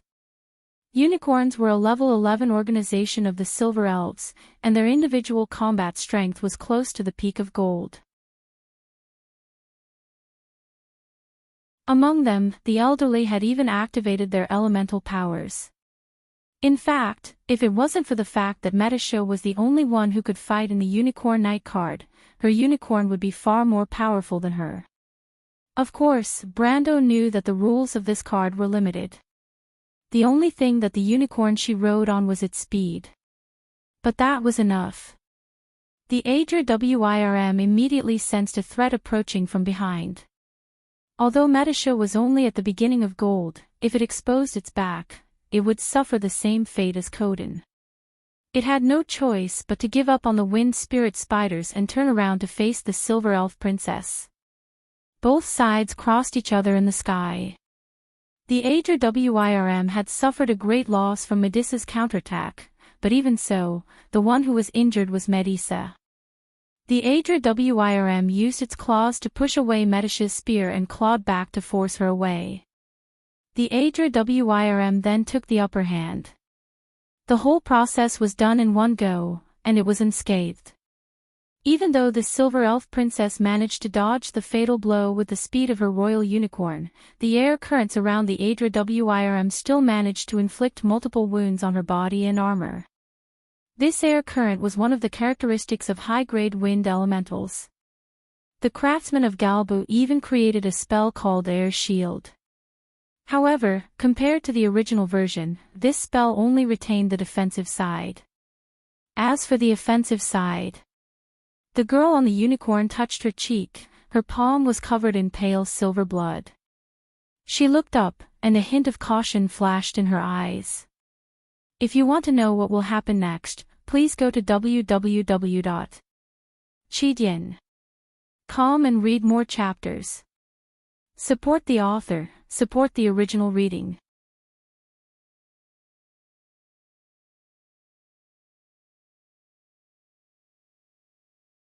Chapter 309. The wind spirit spiders in the sky launched another volley of attacks. Golden beams of light crisscrossed in the sky, forming a magnificent net of light. Brando still had 3 Earth EP left in his elemental pool, but he immediately tapped the Shire of Rhodes and allowed the Holy Sword card to attack twice in the next 15 minutes. The Holy Sword's attack was not very effective. A single beam of light could barely penetrate the outer layer of the Aedra Wirm's magic defense, let alone penetrate its thick scales. The Aedra Wirm's speed was too fast for the wind spirit spiders to catch up to it. Brando realized that the wind spirit spiders and the Holy Sword combination had another fatal weakness. The Holy Sword's accuracy was dependent on the wind spirit spider's attributes. However, the wind spirit spiders' levels were too low. Their dexterity and perception were too low, and their intelligence was too low. Although the number of wind spirit spiders could make up for this weakness, the remaining 100 wind spirit spiders in the sky were not enough to deal with the Aedra Wirm. The wind spirit spider's speed was at least 300%. Even with Medish's help, the wind spirit spiders could barely contain the Aedra Wirm. Brando stared at the battle in the sky and took a step back. Another card appeared in his hand, the Silver Horse. He threw the card to the center of the battlefield and drew a magic circle on the ground. A shining silver horse leaped out of the circle. He knows how to summon. One of the young men shouted. Their eyes shone brightly. This battle was beyond their understanding. In their minds, if the Aedra Wirm was the most terrifying monster in the world, then Brando and Medisha were the most powerful people in the world. On the other hand, the old man did not express his opinion. Coden's attention was completely focused on the battle taking place on the battlefield. The November War might have been more gruesome and cruel, but it was not as magnificent as this one. On the battlefield, it was a battle of flesh and blood. But here, the battle was nothing more than a golden net in the sky, a dragon and a unicorn knight. The battle was filled with a kind of fantasy, and it also evoked the old swordsman's memories of the time when he was young and passionate. He touched the Wind Empress ring on his index finger, feeling a little emotional. Brando had already mounted his horse. He patted the silver horse's neck, and it immediately turned into a streak of light and charged towards the Aedra Wirm. The young man activated his charge skill in midair, and the speed of one man and one horse instantly caught up with Medusa's royal unicorn. With his sword in hand, he aimed at the wind dragon's belly, which was the weakest part of any dragon. Moreover, the wind dragon was a wild subspecies of dragon, unlike many of the second-generation dragons who were enslaved by the humans and wore chest and abdomen armor. The Aedra Wirm sensed the threat coming from below and blocked Medish's spear with one of its wings. It then turned its body in the air and swept its tail towards Brando. The Aedra Wirm's tail whistled through the air like a banshee's wail as it swept past Brando's head. The sharp air current around the tail cut off a strand of Brando's hair. The young man ducked to avoid the attack, but he also lost the opportunity to attack. The Aedra Wirm took advantage of the opportunity and swooped down towards Brando. A streak of azure lightning flashed across the sky. "Oh!" Jenna heard Scarlet's worried cry from behind her. She realized that she had unknowingly gripped the iron bars tightly. The mercenary leader let go of her hand awkwardly, but the battle in the sky still made her feel uneasy.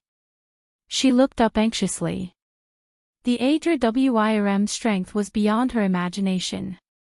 However, Brando, who was under attack, did not think much of it. Brando had never fought a Aedra Wyrm before, but he was quite familiar with the flying lizards. He did not hesitate to tighten the reins of the silver horse and stopped in mid-air. He then whispered an order to the silver elf girl. Medisha. Medisha, who was chasing after the Aedra Wyrm, looked up and saw Brando's eyes from afar. She immediately understood what he meant. Brando raised his sword, and the wind spirit spiders around him received the order. They immediately attacked the area between him and the Aedra Wyrm. The intertwining beams of light blocked the path of the Aedra Wyrm that was swooping down towards Brando. The Aedra Wyrm paused in mid-air, and at that moment, it was as if the wind in the air had stopped. The net of light became brighter and brighter, and even the Aedra Wyrm and Brando could not see each other through the blinding light. The Aedra Wyrm flapped its wings and could not move forward. Brando took a breather and checked his elemental pool. There were only 2 Earth EP left. He patted the silver warhorse's neck and allowed it to dive through the net of light. At the same time, another card of fate appeared in the young man's hand. The Aedra Wyrm on the other side of the net did not see Brando's actions. In fact, it had a bigger problem to deal with. The wind spirit spider's sudden attack had stopped it in mid-air. However, the price of being interrupted was fatal. Even though it was only for a moment, Medisha and her royal unicorn still managed to catch up to the Aedra Wyrm. Strike of 1,000 armies. Medisha held the silver spear in her hand tightly and thrust it forward. Her petite body was filled with terrifying power. Her spear, her horse, and her spear pierced through the air. The silver line pierced through the Aedra Wyrm in an instant, causing it to let out an anguished wail that shook the entire arena. Although it tried to dodge the amazing spear at the last moment, the Silver Elf Princess Knight's spear produced a strong suction force in the vacuum area and pulled it back. The spear first pierced through the Aedra Wyrm's outer layer of magical defense. Then, it parted the sharp air current and shattered the blue scales on the Aedra Wyrm's back. Blue blood burst out in the air and fell like rain. However, it evaporated halfway and formed a light blue cloud in the air. This was one of the main characteristics of air elementals. Air elementals were made up of wind elementals. When the wind elementals dissipated, they would return to the world in a free state. The Aedra Wyrm almost lost consciousness due to the excruciating pain. The strike of 1,000 armies was a slow but powerful elven battle technique. Even though Medisha was 2 ranks lower than the Aedra Wyrm, she was still able to inflict serious damage to it. While the Aedra Wyrm was falling, Brando and the Silver Warhorse had already passed through the light blue clouds in the same direction. He looked up at the Aedra Wyrm that was falling towards him and raised the card in his hand. "Show me!" he shouted. The card in his hand depicted a group of charging knights. As soon as Brando let go of the card, it flew into the air and emitted a blinding light. Card of Fate, Sprint Drive enters the arena. Planeswalker pays 2 Earth Elementals. Summoner and Unicorn Knight receive Link ability. Shared power and shared damage. At that moment, Brendel felt his strength increase exponentially, more than doubling in an instant. He activated the Crystal of the Ghost Knight and activated Power Burst. In a split second, the exchange ratio between stamina and Power Burst was pushed to the highest level.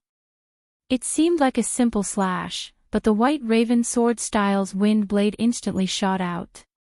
When the wind pressure compressed the air to form a sharp current, the distorted airflow refracted the light and instantly drew a crescent-shaped arc of light with a vertical width of nearly 30 meters in the air.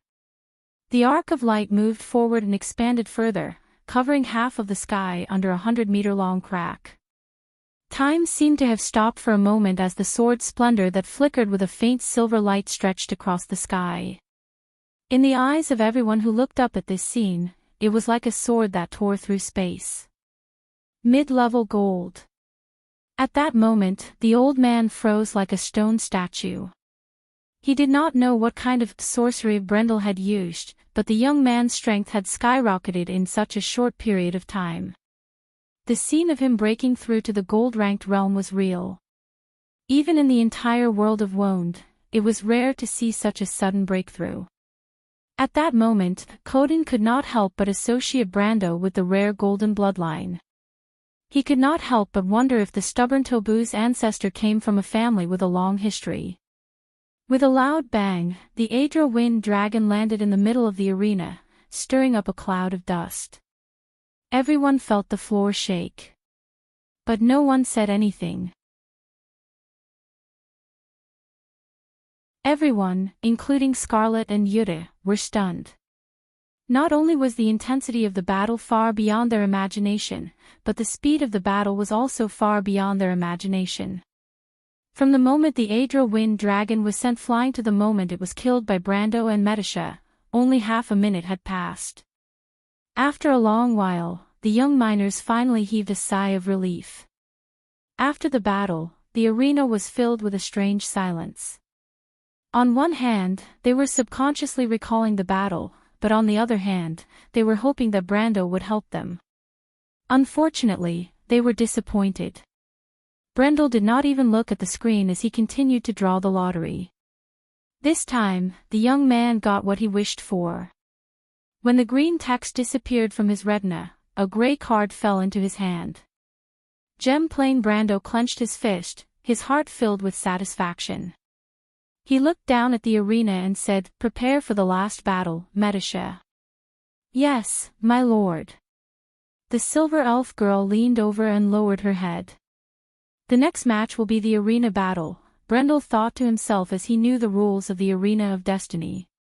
If you want to know what will happen next, please go to www.chidien.com. There are more chapters. Support the author. Support the original reading. You're tuning into the LoveLore Library YouTube channel. We're so grateful for your support, and don't forget to subscribe to join us on this incredible journey through captivating stories. Your generosity through donations truly makes a world of difference, as it's the primary source of revenue that allows me to expand and enhance this channel for you. Thank you from the bottom of my heart for being a part of this adventure.